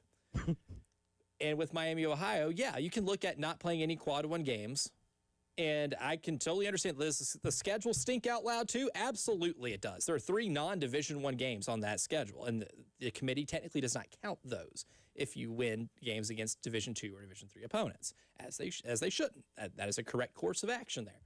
However, there is a metric that has been created by the NCAA to try to sift through bubble teams. It's the reason why North Carolina got in the NCAA tournament last year with 1 quad 1 win, and that is wins above bubble. And if you look at Miami of Ohio's wins above bubble, it ranks 32nd in the country. Now, wins above bubble is kind of like war in baseball, right? In terms of looking at a team and seeing how many games they would win compared to the average bubble team. And right now, theirs is a smidge under 3. If you round that up to 3, that basically means that you give a random bubble team Miami, Ohio schedule, what would they do? And according to that metric, it says Miami of Ohio would win 3 more games than that average bubble team would, meaning the average bubble team is going 26-3 against their schedule. Is that still pretty dominant? Yes, absolutely. But there is something to be said about winning all of your games, even if they're maybe not against the best opponents. You are winning all of them, and you're winning them in a variety of ways. They went into this game against Western Michigan, which they should have lost, but they didn't, despite starting point guard getting hurt, not playing, and their leading scorer fouling out with 7 minutes to go in the game, and a backup point guard having to get the game-winning bucket with 0.4 of a second left. We're going to get into this really interesting territory where a lot of people are going to be very invested in the MAC tournament to see exactly what happens to this team if they don't end up winning this whole thing. Well, and I don't know. I guess I have a discrepancy with what Bruce Pearl said, too, because I think about the teams like SoCon teams who are on the bubble and make the tournament because they win their conference tournament at the end of the season. Like, I'm not saying that the MAC is overall a better conference than the SoCon in basketball, because we've seen teams like Wofford have remarkable tournaments, even if that's just knocking off a higher seeded team and then getting eliminated. The MAC is down. The MAC is down compared to what it usually is. However, and with Miami of Ohio getting close to getting upset this past weekend, they didn't. They're still undefeated, and they're the only team to be undefeated, which this stat kind of sticks out to me. They're the 4th Division I team in the past 2 decades to enter March unbeaten. Say what you want about their schedule. Say what you want about the MAC and how non-competitive it is or whatever. That's the resume. Yeah. You have the resume to be considered a legitimate team amongst the lower-level schools to get a bid to this tournament. I think even if you get to, even if you get to the final and lose, or you get to, I think the semifinal and lose, then it becomes a different discussion. But if you get to the final and you lose in a tight game, I don't see any reason why you're not still arguing or making the argument to make the tournament. They have, again, the best resume in college basketball on technicality right now. It is still the best record in college basketball. And if it was that easy, anybody would just do it, right? And that's kind of my thing, too. And think about it this way. Say they finish the regular season undefeated. They have 2 games left, and games they're favored to win. If they lose in the MAC tournament, especially the MAC championship game, and you keep them out, what message does that send to over 250-plus teams in Division I basketball? Nothing you do in the regular season matters. The only thing that matters is what you do in that conference tournament. And a lot of teams already have that idea because they're never going to be able to put together a resume unless they do go undefeated. That is going to even be talked about as an at-large. There are a majority of these leagues in Division I basketball that are one-bid leagues. But if a team goes through the entire schedule undefeated and they only have 1 blemish on the record and it just so happens to be at the wrong part of the calendar, and a team like Auburn, who, again, is behind Miami, Ohio and wins above bubble, so are teams like Missouri, Clemson, Santa Clara. And Clemson, I don't even think is considered a bubble team right now. I think they are in. But the wins above bubble is higher for Miami, Ohio than it is a really good ACC team like Clemson. That's how good Miami's of Ohio's ranking is in that metric. The message you send is ridiculous. And sometimes you should just put the most deserving team in because they win their games. I prefer teams that win their games. Do I think Miami, Ohio is even the best mid-major? No. I think St. Louis is better. I think Belmont is a better basketball team. I'd be more scared to play Belmont than I would Miami of Ohio. I'd be way more scared to play St. Louis than I would be Miami of Ohio. However, when you win all your games, what else are you supposed to do? Especially if teams don't schedule you. And according to Travis Steele, they've been ducked, by a lot of teams that are power conference opponents in non-con play. But coming up next, it's hour number 3 in the early game, third and long hour. We'll keep talking about this series from over the weekend next.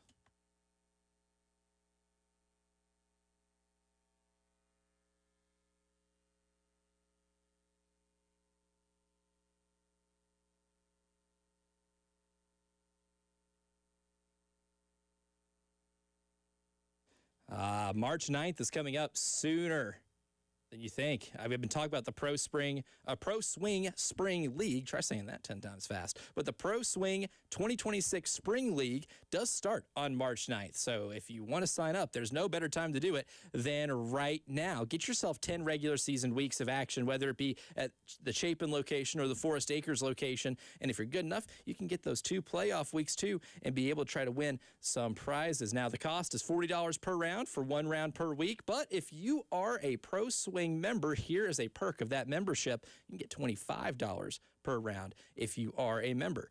Individual 18-hole head-to-head play in the Golf Zone handicap-based scoring, and they will fight the league based off of the amount of responses. So go to ProSwingColumbia.com today to go ahead and register and get yourself signed up for the 2026 Spring League.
Chadford Road near Parlock Road, an accident. Also, Fairfield Road near I-20. I-26 eastbound at Sunset Boulevard, exit 110. Still working that earlier slowdown, as well as I-77 southbound at Forest Drive. That's exit 12. Things not moving very quickly there at all. And Sunset Boulevard at I-20. So we are looking at a beautiful forecast on the way. 59 today, not too bad. 64 tomorrow, but up to 78 on Wednesday. And low 80s for the rest of the week and weekend. It's 53 right now.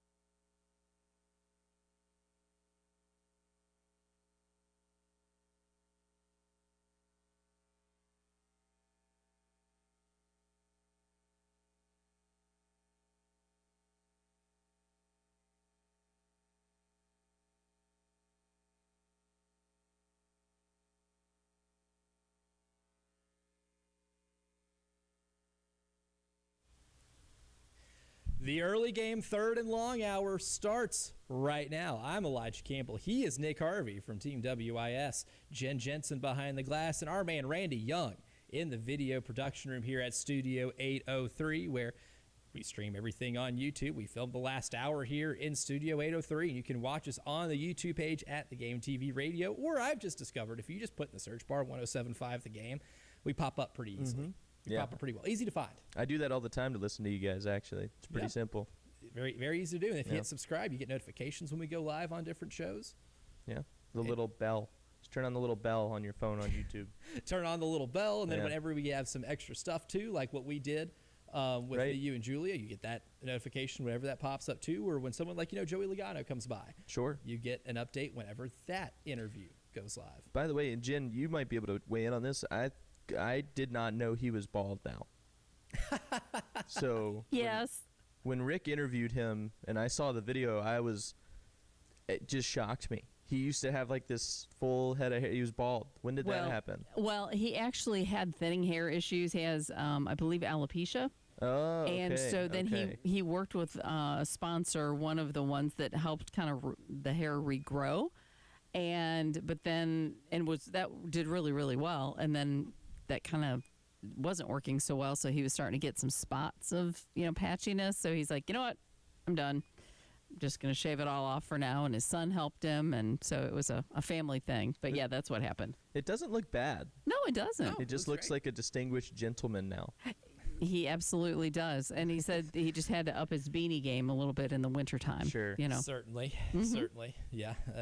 A lot of men in America can relate to that, of having to eventually just go with the empty lettuce and then up your beanie game a little bit. Yeah. I'm considering cutting my hair, trying to shorten it up. It's starting to get hot. And I'm learning for the first time that when it warms up, I was playing pickleball yesterday with a couple of guys from work, and the back of my neck started sweating. Oh. Long hair and warm bad. weather. It's not for the faint of heart, my friend. Did not know that was coming. Did not like it. Oh. You do get a little sweater than anticipated. So you're thinking about trading in your wavy locks? I think so. I think it's about that time. It's warming up. We'll see. I don't know. Before we get into this baseball series, Jen, a little bit of history made on Sunday. Tyler Reddick, 3 in a row. 3 in a row. Unreal. So for the first 3 races of a season to be won, that's never happened. Like a three-peat. It's been a long time since there's been a three-peat, like back in the 40s. But isn't that craziness? Michael Jordan, they said, okay, so I assume you'll be at Phoenix now, because so far he seems to be a lucky charm. He's been at every race. He's got to. Yeah. He's got to. If Michael Jordan goes and he doesn't win, then if I'm Tyler Reddick, I'm having serious words with... Yeah, my thunder. Yeah. Just remarkable, though. Yeah. Because I didn't get to catch the race when Jen kept us posted on who ended up winning. I'm like, oh, my God. Like, this kid again? Yeah. And I mean, and to not take out, but to beat SVG, who was expected to win. That's his thing. Yeah. Road courses are his thing. But Reddick is good, and SVG gave him props. He said he ran flawlessly. Yeah, you win a lawsuit, and then you win 3 races in a row. Yeah. Just a big old slap in the face. That's just crazy. Yeah. It's a big stretch of winning there. Yeah. Wow, for Michael Jordan and his team. Been pretty fun. So, you saw the one picture where Tyler's got, the 3 fingers up, and then flashing back to Jordan in his basketball days where he's got the 3 fingers. It's pretty cool. Yeah. Very fun. That is pretty neat. But the big story of the weekend, though, here locally, the Carolina-Clemson baseball series, the Palmetto series. Well, it once again goes to Clemson. Even though South Carolina got off to a good start in the series, won the first game over at Founders Park off the pitching arms of Josh Gunther giving you 7 innings, then Alex Valentin coming in and closing the door pretty emphatically in those last 2 innings. But then you get beat 4-1 at Segra Park, where the story is Michael Sharman going a complete game, 79 pitches, and honestly one of the better pitching performances you'll see in college baseball. And then on Sunday, losing 7-2 at Clemson. And that one, too, Riley Goodman started off pretty solid in that first inning, and then the second inning happened. You have some walk batters, a hit batter, some wild pitches. Your 2-run lead ends up going away, and then you're never able to get it back. But Riley Goodman's performance, what I want to talk about here to start, Jen, this will be cut 8. This is Paul Maneri after the game on Sunday, talking about his evaluation of how Riley Goodman pitched over in Clemson. The start was very similar to last week. You know, he just had command issues. I think he walked 3 and hit a batter. Is that right? Look at the thing here. He walked 2 and hit 1, and then he threw a really wild pitch with a runner on third base. And you know, we get the two-run lead, and then he gets the first batter. I think he went full count on the first batter, and then got the strikeout. So he's kind of teetering there. But then he walked a guy and hit a guy. And then they ended up getting a clutch. That was the inning. They got the infield grounder for the first run, and then he threw the wild pitch. So we still got a 2-2 game when we get through the second, and he goes out and walks the first batter of the third inning. I mean, he's just got to learn from those situations. He's got the talent, and he's just got to put it together a little bit. But these kind of experiences, hopefully, if they don't break you, they make you better, and that's what we got to keep working with him. I know he's got the talent, and I know he's got the right attitude.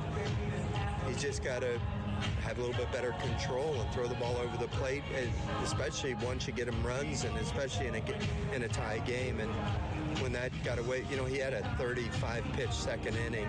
So, the kid's coming off Tommy John surgery. So once he walked that first batter, I was debating whether to even send him out for the third inning. And once he walked the first batter, it was time for him to come out. So we're just going to have to keep working with him, Jack. I can't tell you exactly what Terry worked with. You'd have to ask Terry that. It's like you'd have to ask Monty, about why we went flat with the bats. Those guys work so hard with the players and the individuals' stuff of the game. And at times we show flashes of being really good, and then there's other times not so much.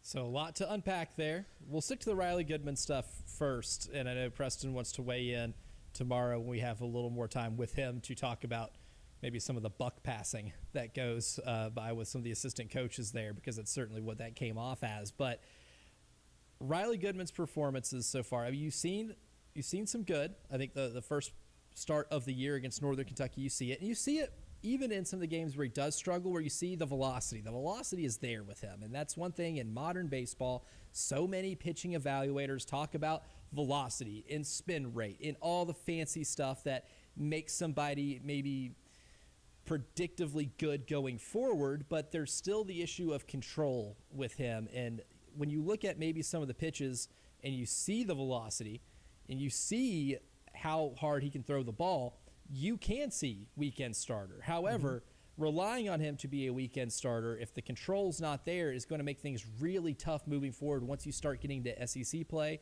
where you're going to see a lot better bats. You're going to see bats that are going to be more reflective of what Clemson has than, say, Northern Kentucky or Army. That's the thing with me, is the big thing with Terry Rooney in this coaching staff right now is you've got to be able to find a way to get one of your fastest or hardest throwing arms to be able to control things and get things in the strike zone. Well, and that's the biggest thing. Again, redshirt freshman, right, didn't get to see the field. He had, I think Paul just said he had Tommy John surgery already. So I'm sure some of it is not necessarily like learning on the fly, but it's more so getting back into a rhythm of knowing what works for you and having to find that with now an arm that has been surgically operated on. I mean, that can't be easy for somebody, but to come back and be throwing at the velocity that he is after a Tommy John surgery, extremely impressive, no doubt about it.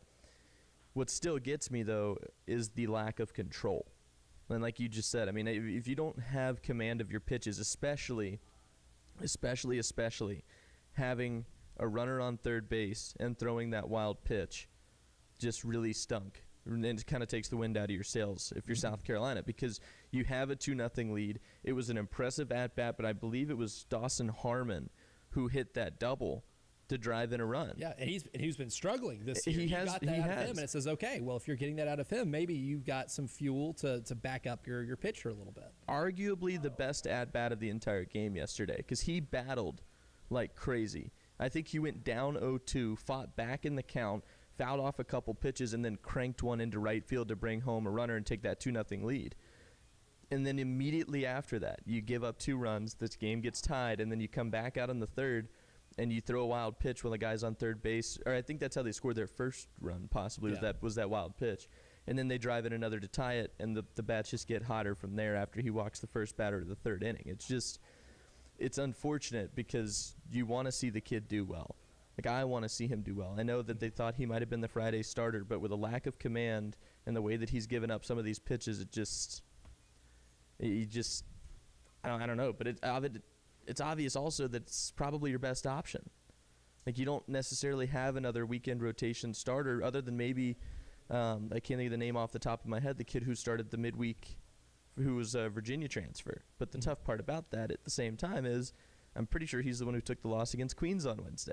So really, it's like, it's a mixed bag. I It think is. The mixed bag element of this is what makes this really difficult to evaluate, and you kind of just have to. That's where a coaching staff that is very analytically inclined can trust in some of the numbers that say, hey, predictively, you're going to be better down the stretch because you do these certain things really well. And maybe the high velocity that Riley Goodman throws with tells them that, okay, once we can we can fix the control part, and once you do, then maybe you can be a very reliable weekend pitcher.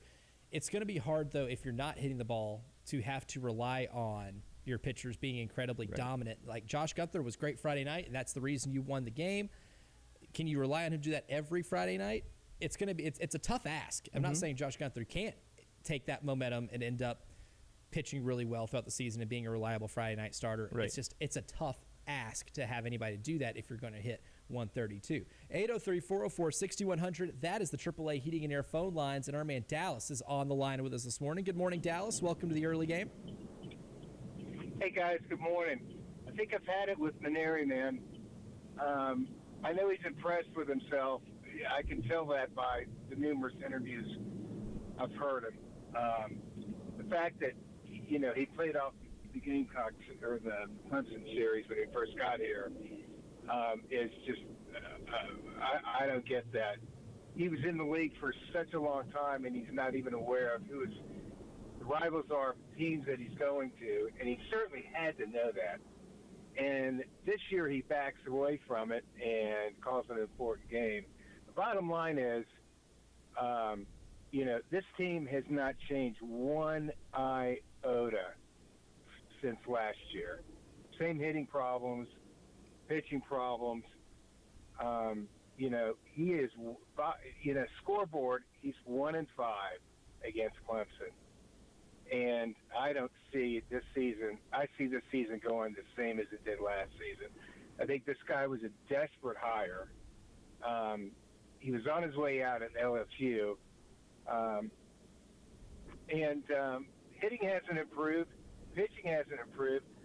You know, I kind of agree with the discussion about the kid starting yesterday. But in my opinion, he was nowhere near ready to go. And he set him up for failure. If he is that off, that just doesn't come back. Just like hitting. There's something going on, and it's definitely the leadership. Because I think we're not, kind of like the basketball team, we've got mediocre players underachieving, and that's a recipe for disaster. And I think we do have some really good baseball players, don't get me wrong, but we're not getting the most out of them. Pitching, hitting, whatever. But I'm not really digging the way Maneri's going about this thing. Appreciate it, guys. Thank Absolutely. you. Thanks for the call, Dallas. Always good to hear from you, man. And I think the most important element when you mentioned maybe Riley Goodman not being in a position to succeed the best, I think one of the things that we can, I think, fairly second guess is maybe pitching him on Sunday on the road against Clemson. Yeah, you want to test him, right?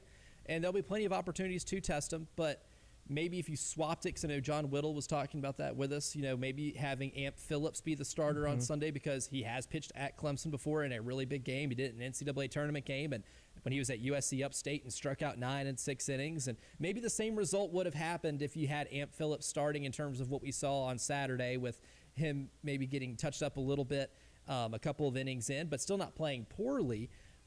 I think that is a fair assessment to be able to look at and say, did you put him in maybe the best position to succeed this weekend in a weekend that was really big for the season? And we'll continue that conversation on the other side and hear more from Paul Maneri after the Clemson series loss next.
Hey, it's Jen for Carolina Stone Craftsman, just outside Columbia in Chapin. You know, they do understand that kitchen and bath projects can be a really significant investment, and they work really hard to deliver the highest quality, most affordable granite, marble, and quartz while still providing the best customer service. It's very simple.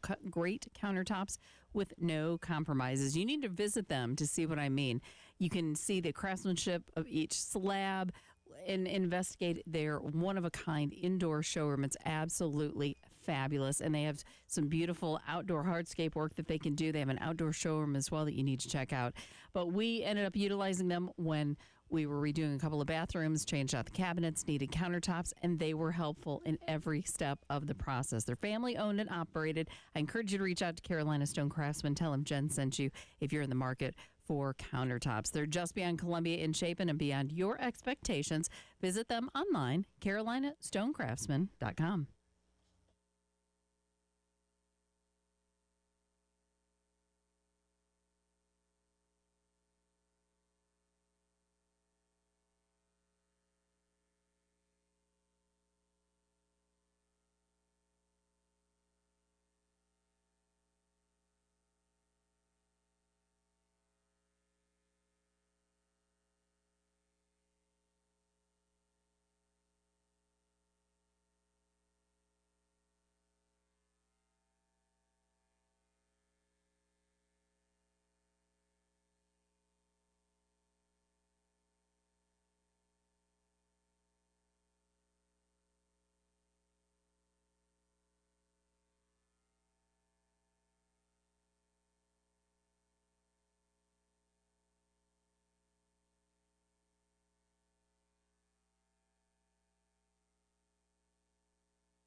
Sunset Boulevard at I-20, still a bit of a slowdown there, and Chadford Road near Parlock Road in Irmo, an accident. Others have been cleared, so that's good news. 59 today, that's the high we're looking for. 64 tomorrow.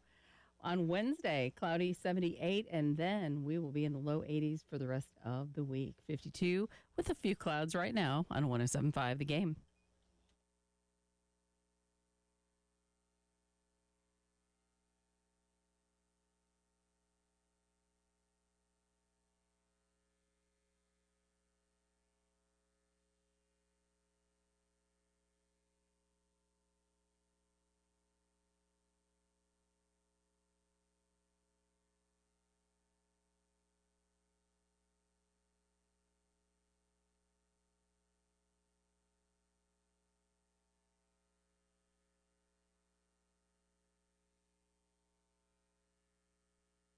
This series with South Carolina losing 2 of 3 to Clemson, you can maybe pinpoint some pitching things in games 2 and 3, but really the big headliner for me is looking at the bats, because our pal Jack Veltri tweeted this over the weekend too, and it's the numbers that South Carolina had in this series when it comes to hitting. He says South Carolina went 12 for 91, which is a batting average of 132 in this weekend series against Clemson, 4 hits in each of the 3 games. And you're able to get away with it on Friday because you had such a dominant outing from Josh Gunther, and Alex Valentin came in and pitched about as well as you can ask any relief pitcher who's going in for, the 6-out ending of a game. And he was really good. But again, in that game, technically you had 7 runs, but you only had, according to Stat Broadcast, they credited them only 3 RBI because there were some errors and there were some mistakes that Clemson made. And to your credit, you just didn't make as many mistakes in the game as Clemson made in that game. You weren't able to get away with it in games 2 and 3. You didn't have the same type of pitching dominance that you got from Josh Gunther in those games, and it wasn't enough to be able to win them. And, of course, when you're only getting 4 hits, if none of those are leaving the yard, then you got to be able to hit with runners in scoring position. Yet again, it was a 3-game set over the weekend where you didn't hit very well with runners in scoring position. This is Paul Mainieri after the game on Sunday talking about how 4 hits in each game isn't enough to be able to win. Well, I don't know what to say. 4 hits a game for 3 straight days is obviously something that we got to get better at. You need a phenomenal starting pitching performance if you're only going to get 4 hits in a game. And that we got that the first game, but obviously the second and third games we didn't get that kind of performance from our starting pitchers. I give credit to Clemson. They got some big hits. Their pitchers did a good job, and they played better than we did, and they deserve to win today. And Clemson certainly, with the bats, a lot better, and especially when it comes to hitting some out of the park, too. I mean, if you just look at the game on Saturday over at Segra Park, Nate Savoy's home run would have made the difference if you got any other run support in that game or not. But, Nick, you look at this team through these 3 games where you hit 132 and you take the entire 12 games as a whole where this team is 7-5, it does seem like there's still a lot left to be desired when it comes to hitting and hitting consistency. I mean, yeah. And then, not only that, but kind of like what he just said, you have to have a phenomenal starting pitching performance if you're only going to get 4 hits a game against one of the better teams in the country. And they had it Friday. They did not have it Saturday or Sunday. Phillips, again, didn't have a terrible game. Like we said earlier, maybe it wasn't his best performance we've seen him have, but it wasn't by any means his worst. I mean, it wasn't like he just threw away the game, gave up 8 runs, and they fell apart defensively and couldn't get the bats going. No, they gave up 4 runs, and they only had 4 hits. And they left guys on the base path stranded more than once. But again, what strikes me is what I want the answers to is what changed in the hitting approach. Why did you go from being so much more patient Friday night to then attacking the first pitch with almost every single batter Saturday? That game was an hour and a half. That's insane. Baseball games are not an hour and a half unless all of your batters are just stepping up to the plate and swinging at every pitch, or watching them go into the strike zone. The pitch clock is 5 seconds long. Yeah, exactly. I mean, I just don't know what changed when you have one of the best starters in the country Friday night come in, only walk 3 batters, but the defense makes enough errors that you score because you had calm at-bats and better approaches. And then Saturday and Sunday, it was the exact same where you're just going straight after the first pitch. Then again, we saw one of the worst at-bats I think I've ever seen in college baseball Saturday with a pinch hitter come in and just 3-pitch swings, strikes out. That one still sticks out to me like a sore thumb, because what did they tell you going up to the plate that makes you swing at every single of the first 3 pitches and miss every single one of them? I just can't. There's so much left to be seen because I feel like there are good hitters on this team.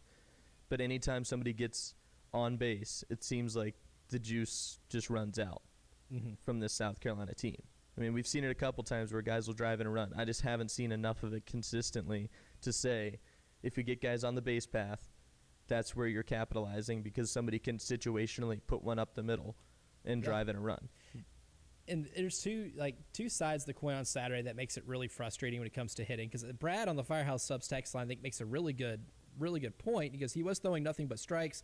Patience wouldn't have helped. Just have to get hits. I do think that you still could have had more patience. Yeah. To where it's not 79, but pitches for a 9-inning complete game. But to Brad's point, Michael Sharman in his 79 pitches in which it was good enough to go the distance, only threw 11 balls. Only 11 pitches did not go into the strike zone, which, tip the cap to him. Sometimes, they're on scholarship too. They get paid money to play this game too. And that kid was awesome on Saturday. And that type of control is incredible. And if Clemson gets that out of their Saturday starter for the rest of the year, they're going to be in incredible shape, right? Hat tip to Michael Sharman. But the two parts of that, too, that if he is throwing strikes and he's giving you stuff to hit, you still have to be able to hit it. Yeah. Right? So, I mean, I can understand being frustrated with the plate approach, and I can certainly understand getting frustrated with the point of that pitcher's throwing you things that you can hit to where if you don't swing the bat, they will call strikes, and if you sit and watch every pitch of the at-bat, you will strike out. However, you got to be able to put the ball in play and get hard hits. You got to barrel the ball. You got to be able to do the things that's going to be able to manufacture runs, and even in a game in which only 11 deemed non-hittable pitches came to you, you weren't able to make more than a run's worth of production out of it. Or at least make, I don't care if you're fouling off the ball. If he's going to throw that many strikes into the strike zone, make contact, foul a couple off, make the guy work the at-bat. You can't, I don't know. I just genuinely don't understand the lack of contact made. They played Queens last Wednesday, and I think the radio broadcast team said there were, I think it was 68 foul balls during the at-bats for South Carolina the other night. Why not have that? I would love nothing more than for guys to just foul the ball off and at least get the starting pitcher out of the game. You let him throw a complete game and attack you up and down the lineup every single inning. It just, I don't know. That's a frightening sight if you're a South Carolina baseball fan. Yeah, and it could definitely deem for a lot, or kind of spell a lot of trouble moving forward. But coming up next, we'll hear from Paul Mainieri in terms of his message to the fan base moving forward as we continue to break down the weekend series against Clemson here on the Early Game.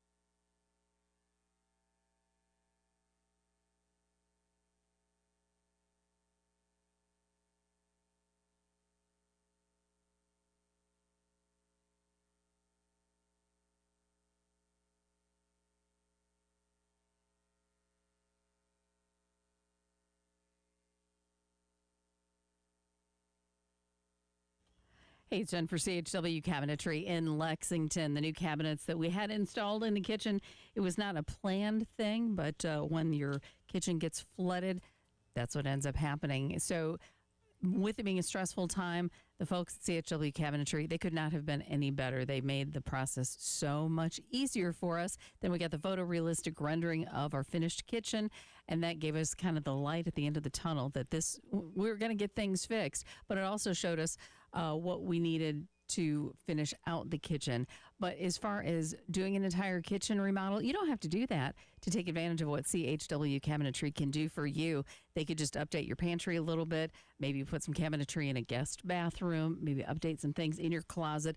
Lots of ways CHW can help. CHWCabinetry.com, the place to go, 803-520-6837. Tell them Jen sent you. CHW Cabinetry, passion from inspiration to installation.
Sunset Boulevard at I-20, an accident. Also Chadford Road near Parlock Road in Irmo. And we do have the stop-and-go traffic I-26 eastbound between Lake Murray Boulevard and Piney Grove. Beautiful forecast on the way. 59 today, 64 tomorrow. And the temperatures keep going up. 78 on Wednesday, low 80s for the rest of the week. And looks like even into the weekend. We have some clouds right now, and it's fairly mild. It's 52 on 107.5 The Game.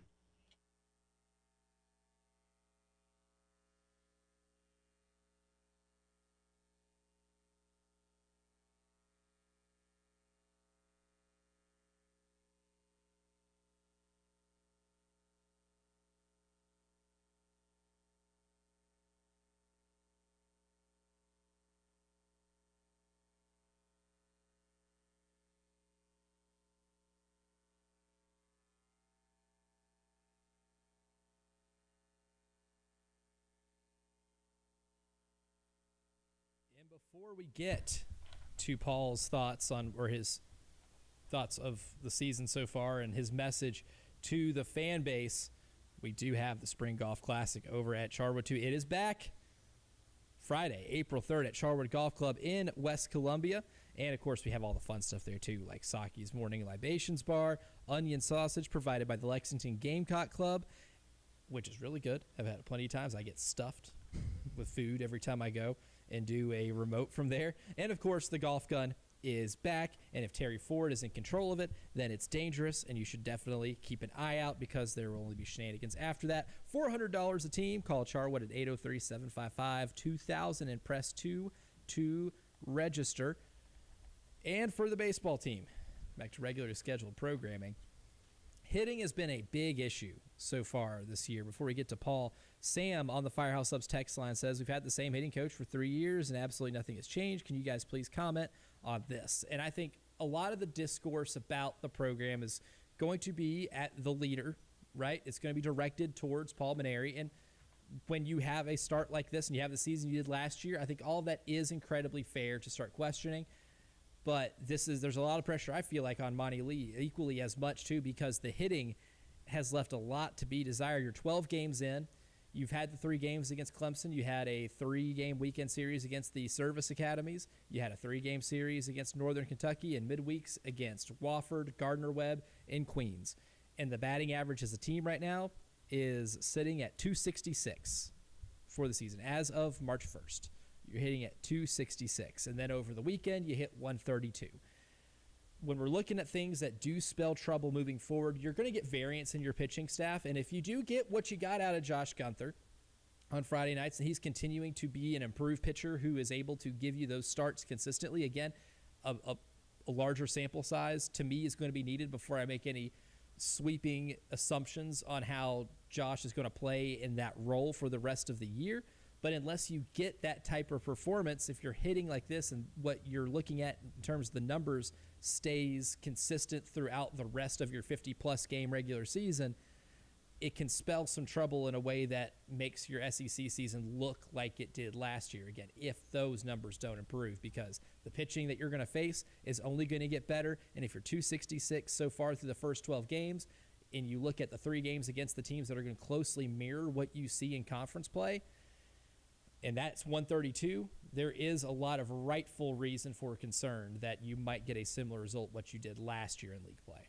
Well, and it's going to be an interesting week, too, because, you know, you've got a midweek against USC Upstate. So, like, if we're looking forward at the rest of the season now, this week alone, you got 2 midweeks, you have a doubleheader Saturday, and then Sunday against Princeton. But what sticks out to me, this is the big thing for me. Charleston Southern, I didn't see what they did this past weekend, but they were 7-0 for the first time in program history coming into last weekend. And again, I don't know if they swept another series or not. I need to look at that, but I would be maybe raising the red flag a little bit. I'd be concerned with Charleston Southern coming to town because the Bucks have started out the season really well. I mean, it's for a team that needs to get the bats going. I would be seriously considering how big this game is. You lost to Queens, a team that has existed since 2018, 8 years old. They just came into your house and beat you. And now you got a team coming into town this week that is off to one of the best starts, actually was off to the best start in its entirety. Like, if you want to get the bats going, now's the week to do it, but you really got to prove it when Charleston Southern comes to town. Crazy for me to say that. Right. Well, like, if you like to prove your point too, to update, that record, they're 10-1 this year. So their only loss came to UNC Wilmington on a midweek this past week, last Wednesday, where they lost 10-11 in 11 innings, and then they swept Brown this weekend, scoring 13 runs on Saturday, and a doubleheader on Saturday. We scored 13 runs and then ruled Brown, scoring 11 runs in the process in 8 innings, and then put up 10 runs on them on Sunday. Yeah, that's Brown. Brown is 1-5 Ivy League. But you look at a lot of their wins this year, some of them do involve some high run totals. Scored 12 against North Florida, 12 against Elon. That's a team that you have to take seriously. And if Queens came in here and did what they did, you're going to have to take Charleston Southern equally as serious. And that's going to be a big thing too, is, again, none of these games are going to get any easier. Your midweeks will be your midweeks, but you got to take care of business there too, just to be able to up and find any wins that you can. But this is Paul Mainieri after the game on Sunday, after the series loss to Clemson, talking about what his message to the fan base would be. But we're just going to keep working hard. I mean, it was our opportunity to prove to our fans that we were ready to compete at the highest level, and we didn't do it, we had one phenomenal game. We had some spurts of good things that happened. We just didn't do enough to beat a really good team. I'll take responsibility for that, and we're just going to keep working, and we're not going to give up. We got a long season ahead of us. I think we've got some good players. We just got to get them playing better on a consistent basis. And when Philpott gets back and Horowitz get back, I think it's going to be a shot in the arm to our pitching staff. But right now, we're doing the best we can with them, and just got to keep growing from these experiences. Now, the big word in that response to me is opportunity, because that's what makes this sting so much, is that you won a game on Friday night that gave the fan base something. And I tweeted it that night too. This is a fan base that is so crazy about the sport, so crazy about this program, and they're looking for anything to be able to latch on to give them some hope that they can be able to turn this thing around and be competitive in the Southeastern Conference and just get back to even a modicum of the success that you have experienced in your program's history. And for Friday night, you felt like maybe some things can turn around. Yes, you didn't necessarily dominate the game from a batting perspective. Again, you still hit under 200 in that game, and yes, Clemson did commit a couple of errors and made some mistakes, but you got a dominant pitching performance, and at the end of the day, after 9 innings, you scored 7 runs, Clemson scored 0. Maybe that gave you a little bit of hope to hold on to, and that's what made Saturday and Sunday so important, is to show the proof of concept of the feeling that fans could have had on Friday night.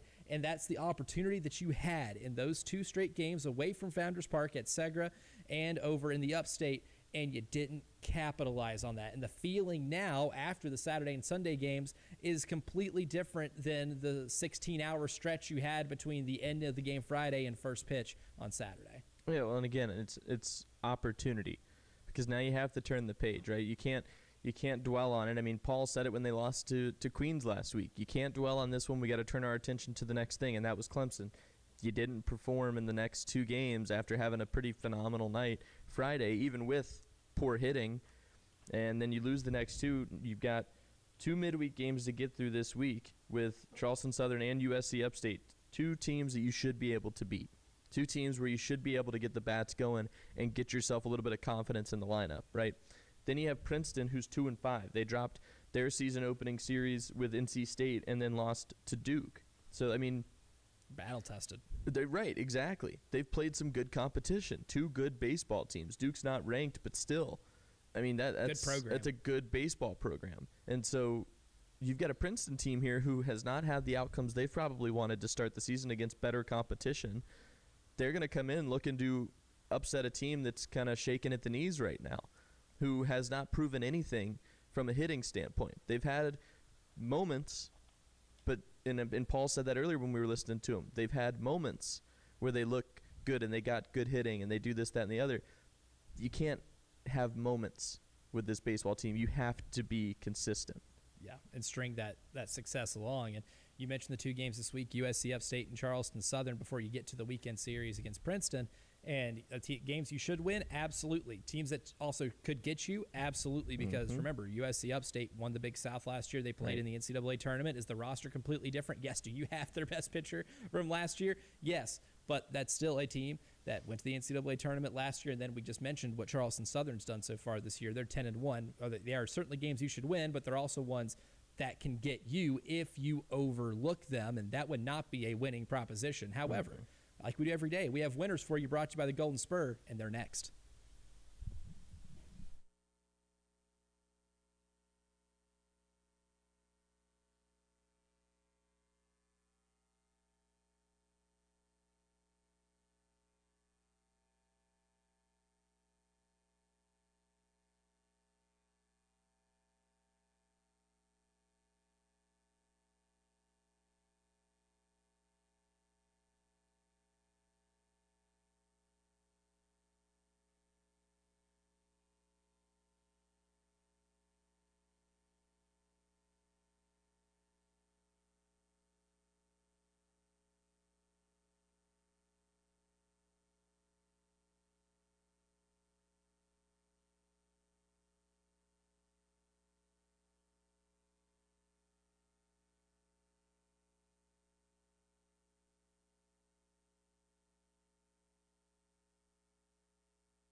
Winners. And every day we give you our Winners of the Day show, brought to you by the Golden Spur. And for today, I want to make my first winner of the show because Gary brought this up. Winner, Shrek, because he said, there are a lot of layers to certain types of losing streaks, I guess, or low points when it comes to your athletic department. Ogres are like onions. Onions have layers. Ogres have layers. And I think we have also discovered that certain stretches of, futility in your men's sports programs, a lot of layers behind that. Sure. And we could fill out whole 3-hour shows about the layers that are involved with getting it to where things have gotten right now. And That's where Jeremiah Donati's in a tough spot. Is he's going to have to take a really deep look, especially at the men's basketball and baseball programs. There's a big football season coming up to try to turn things around from a 4-8 season. But right now, you've got men's basketball with another season at the bottom of the SEC, and what we've seen in baseball so far is that we're 12 games into the season and you're 7-5, and you still have the SEC slate coming up, and it's not going to get any easier. No, it sure isn't. That's what a reference, but just it's also so sad to have to use that reference in comparison with South Carolina like men's athletics. That's just tough. A lot of quotables in the movie Shrek, yeah. And if you are quoting it, sometimes it could be a better connotation than others, but that's not the one that you want. No, it's not. I'm going to throw a win out here because we talked about them earlier when I joined the show, and Bruce Pearl needs to calm down and stop babysitting his son. The Bruce was loose on Saturday night. He was. I'm going to give a win to the Miami Redhawks. Miami of Ohio. That's right. Miami of Ohio. Because those guys deserve to be a tournament team. They're one of 4 in history to be undefeated in March. And that's pretty, what I think that was the stat that I read earlier. Yeah, the last 2 decades. So, I mean, hey, why can't you reward a team for doing good? Whether or not their schedule is comparable to Duke's or Virginia or, Michigan, whoever you want to say, it doesn't matter. At the end of the day, they're in the conference that they're in. They've played the conferences. They're the non-conference competition that they have, and they have remained undefeated. And from what you were saying earlier, it sounds like some of those non-con teams that they could have played didn't really want to play them. Yeah, Travis Steele talked about that. He said we tried to schedule better, and Miami, Ohio, and a lot of other teams in the MAC, more specifically other teams like Kent State, who's usually really good every year, or Akron or Ohio, are in a weird spot where they are not bad enough, to, I guess, trying to think of the best way to phrase this. They're a spot where they're just good enough to be able to beat a power conference opponent and just bad enough to be able to really hurt your resume. I guess best way of phrasing that, right? Because Miami, Ohio can beat a lot of really good teams. That is a really good basketball team. Even if they go to another conference and they're not going to have an unblemished record, it would still be a really good basketball team. And trying to think off the top of my head, the other undefeateds going into March in the last 2 decades, I would say, I know Wichita State did it, Kentucky did it. I'm trying to think of the last one before them, maybe 2004, 2005, Illinois, but that might fall outside of the time frame, I guess, if we're just talking 2 decades, because I think they lost their first game in the last game of the regular season. But yeah, Miami, Ohio, good winner. A fun basketball team that just finds ways to win games. I think that's a very, very valuable trait for anybody, even if things don't go their way. Again, starting point guard, hurt before the Western Michigan game, didn't play, leading scorer, fouled out with about 7 minutes to go in the game, and they still found a way to erase an 8-point deficit in the closing minutes of that game and hit a shot with 0.4 of a second to seal the deal and win it with a backup guard. That's a tough team, and I definitely think if you don't allow them in, if they lose, just say the MAC championship for their first loss of the season, be a very bad message to send to a large majority of your teams that play this sport. I never thought we'd have this discussion in basketball. Another winner for today's show, Mound Antics. I agree. It stole the show, and we'll definitely talk more about this tomorrow with some of the comments that Eric Bakich made. But you know what? I love the fire in a rivalry series like that, or really in any type of series, man. Like, sports full of emotion. I don't have a problem if anybody is getting really amped after each strikeout. My thing is always, if you don't want them to do it, send one to the left field bleachers. Exactly. I agree. Yeah, that was fun Friday night. It really was. The energy was there. Founders Park was rocking. You only hope you get to see something like that again this season, where the crowd is into it, the team is into it. Like, it just that's what you want. You want to bring back that energy at Founders Park. It hasn't been there for a little bit. You got to bring that back. But I'll add to that and say broadcast rivalries, because there was an exchange after the Friday night game on Twitter between a player's father and a former Gamecock, Grayson Griner, who was on the broadcast Friday. They kind of got into it, talking about biased broadcasting. That was fun to entertain, because then Clemson's TV or radio team that was on TV for the Saturday-Sunday game said, we're going to be biased because that's what we get paid to do, or something along those lines. Like, just, I mean, come on. there's not much of an effect on the outcome of the game that a broadcaster is going to have, if any. But to see that exchange, like the rivalry doesn't just exist on the field. It's not just on the diamond. There are broadcasters who are going to be at each other, or parents that are getting involved with former players. I mean, the Clemson-Carolina rivalry will live forever, and it's because of things like that. Oh, for sure. I think Grayson Griner's response was really funny. He was they've had 2 errors. They walked X amount of batters and had hit batters and wild pitches and did all this, and only had a couple of hits out the game. You want me to talk about how well they played? Right.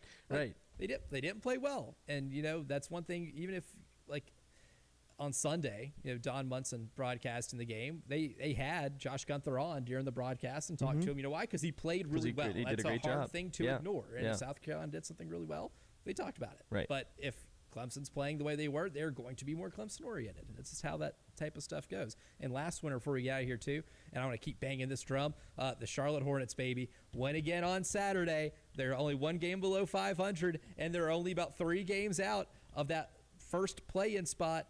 They're in the play-in right now. They might play their way into not having to play in the play-in because they're playing that good. Tyler Head, Jack Felcher, they're winners, and they are next.